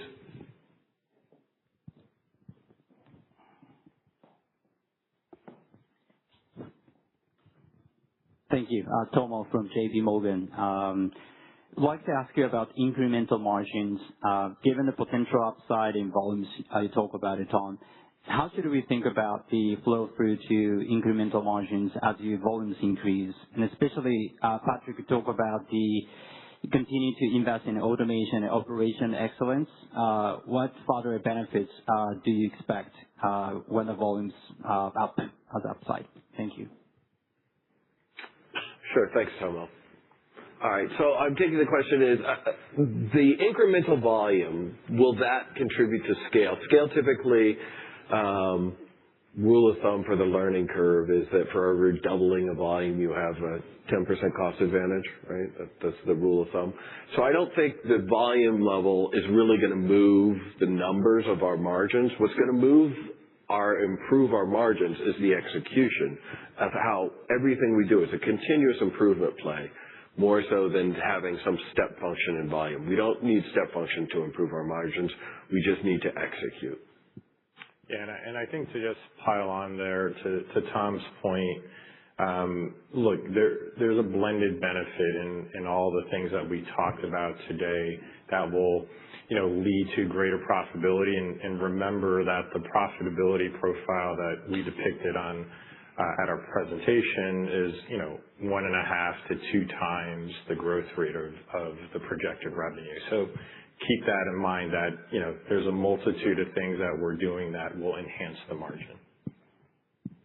Thank you. If I may ask another question on M&A. You highlighted ventilations and access control as a potential areas of interest. Could you elaborate on your M&A playbook? What kinds of opportunities you're seeing and how M&A fits into your overall value creations or culture perspectives? Thank you. I'm going to take that and I'll hand off to Amit as we've looked and he's Amit at the end, our strategy and business operations. So ventilation, I spoke to it being a critical area. And so when you talk about air, just to give you statistics or just how tight homes are becoming, there used to be no limit on how leaky they could be, right? And so now you're starting to see building codes that require the amount of leakiness limited to something like 5 ACH, that's 5 air change per hour at 50 pascals. And that's really hard to hit. But when you tighten something up to that extent, you have to be thinking about the entire home. Because if you just put in some kind of ERV, energy recovery ventilation, now you're conflicting with the zoning that you're doing because you're bringing in air here from the outside, exchanging it and redelivering here. And that can conflict with what you want to do with your zoning. So you have to make the investment in the entire system, the awareness in order to optimize the home. You have to think, how is this integrating to how I'm delivering the heat? How is this integrating into how I'm handling the zoning? How is this integrating to what the delta T is for the outdoor air versus the indoor air? And really, that's where we do things very well. The system integration, the complexity of it, and understanding that. It's an area we probably should have invested in years ago. I think there are solutions on the market at the very high end. I think the solutions that exist today in the marketplace, personally, I think they're partial. I think that the manifolding, the integration into zoning, I think even the ducting and how it's worked. Asset, right business, right culture fit, right ROI, right? It doesn't show up in our numbers right now. We see it as an accelerator, so we are building that pipeline. And Tom's mentioned, first and foremost, delevering, putting the company in good financial position. That's our priority. So that being said, when we look at M&A, Tom's mentioned ventilation, access control. I would add, enhancements to our security portfolio, continued investments in AI analytics. We see a lot of targets there as well. So as we're starting to develop that pipeline, if you kind of zoom out, we've got these hub products in the home with the thermostat and security panel. We can use those and the attachments to all these systems in the home to add on and bolt on to those systems. So a lot of the decision point for us is what do we want to actually pull in and find synergies with in our portfolio versus partnering. And so that's the lens we'll take. So we have about 15 minutes left for Q&A. We'll certainly take more questions in the room. Let me get one question that's come in online, and maybe this is another Tom and Amit question. But Tom, how have you reshaped your organizational structure and team to better operate now that you are a standalone business? Are there any cost savings associated? Okay. So the team that was running products and solutions, which partially here, there's some other individuals in the background. We have Pat Tessier. We have Ryan Strauss in the back. Who else do we have? Those are two people that are critical to the team. So we don't have all of the team up here. But in terms of the execution, and there's two pieces of that question. This team, the extended team that I'm referring to, has demonstrated the ability to execute. In terms of cost savings, as we integrate more corporate functions into it, we are going to look at efficiency through all of our business operations. So it's not just one. I think that's what, when we talk about efficiency, we are going to be looking at continuously improving all of our operations. Yeah, what I'll say is, for the past year, we've been focused on the spin, right? And executing the spin is the number one, first and foremost, what we've been doing. Get to day one, keep the business momentum, keep the continuity. We haven't done major structural shifts to how we work in favor of making sure that we execute the spin properly. So, post day one, that's all opportunity that we can look at, right? We can start looking at processes and systems, things like that. By virtue of our history, we have the Honeywell operating system that turned into the Resideo operating system, which is largely manufacturing focused. And one of the key initiatives for us going forward is how do we expand that into the full business? So we will see a lot of efficiency gains from that, and that should go down the bottom line. Great. Chris? Chris Meeker from Franklin Equity. I want to go back to a question with regard to kind of the pro network.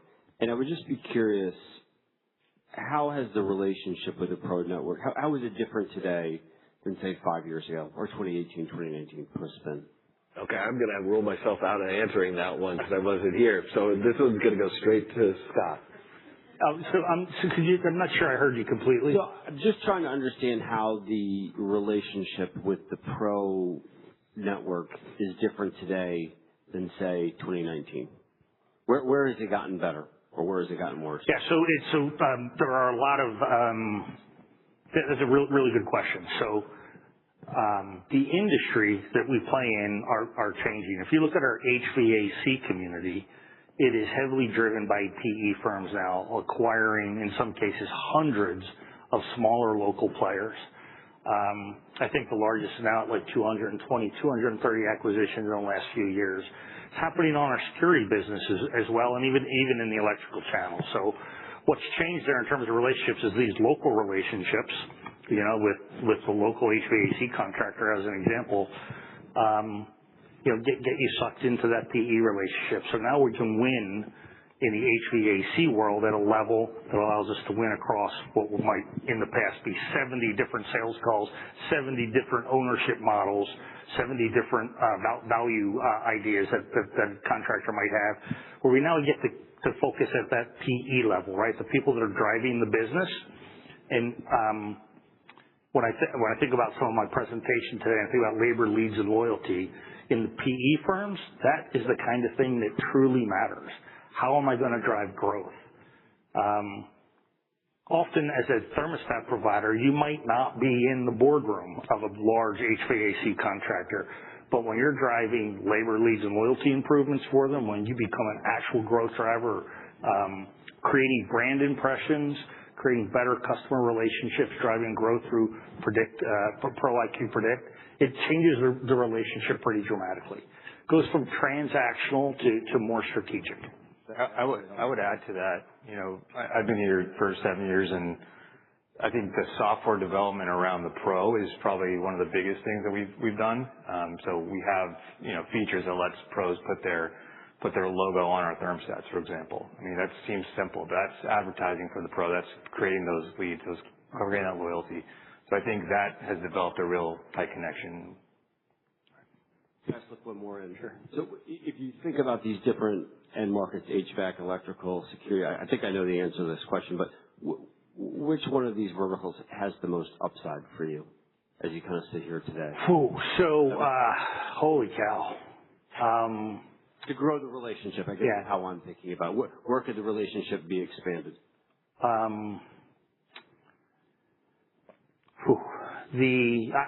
love the three channels that we play in, all three of them. If I added Europe and called Europe a channel, I think there's still tremendous growth opportunities in Europe in terms of percentages, in terms of engagement at the contractor level. And I think that with our pipeline of NPI and innovation, hardware and software that we have in security, as a percentage, I would say that's probably going to be a fairly good growth driver for us in the next few years. Thank you. Great. We got a question that came in online. Tom, it's a two-part question. So first, what should investors be looking for in terms of mile markers and progress around the targets that we just shared? And then the second question is, what gives management confidence in achieving the margin profile over that targeted time period? Okay. So how do we benchmark? How do we see that we're making the progress? And then the second part was, what gives management confidence in execution of that? Okay. I think that the metrics themselves are the gross margin improvement, and that we talked a little bit with Dan earlier. At what rate? It's not going to be linear. We're going to see a progression. We're going to continuously improve that. People should be looking at that. They should be looking at the products we introduce, their acceptance into the marketplace. It would be, we should be getting feedback, or anyone should be able to get feedback from the channels to say, yeah, they're winning, that product is great, and you should see it in the value that we're delivering and the margin improvement, because the market rewards us for that value creation. And I think that if you look at those metrics, gross profitability and our ability to execute it, operating income or adjusted EBITDA, either one, those are great measures of our ability to deliver it. And I think those are metrics that we should be held accountable to as we execute all the way to 2030. In terms of our confidence, I see the progress that's happened in the past 2.5 years. I mean, 2.5 years ago, we said, here's what we want to do. We defined it. We created the strategy. We started saying what the execution timeline was, and we started bringing the new products to market. We started seeing the acceptance. Our hit rate right now, if we were in batting average, we're like scary high. I would say we're almost batting 1,000. Way beyond normal product, new products usually have about a 50% success rate. We're blowing that away. We want to continue to do that. We want all of our products to be performing at that level because we understand the needs of what we're able to do, and we've identified it, and we're executing it. So my confidence is very high in our ability to do it. And just to pile on to that, I think you guys have seen the track record of 12 consecutive quarters of year-over-year gross margin expansion. That should hopefully give you some confidence in our ability to execute. Probably have time for one or two more questions. If there's none, we can end the Q&A by first saying thank you to everybody for spending time with us. We'll look forward to engaging with the community during our upcoming roadshow, as well as questions that you guys should feel free to send to me. We'll also have an opportunity to talk again when we release earnings, which should occur shortly after the separation date of August 3rd. And on that call, we'll talk more likely than not around the go-forward pro forma standalone outlook for 2026. Thank you. Thank you, everyone.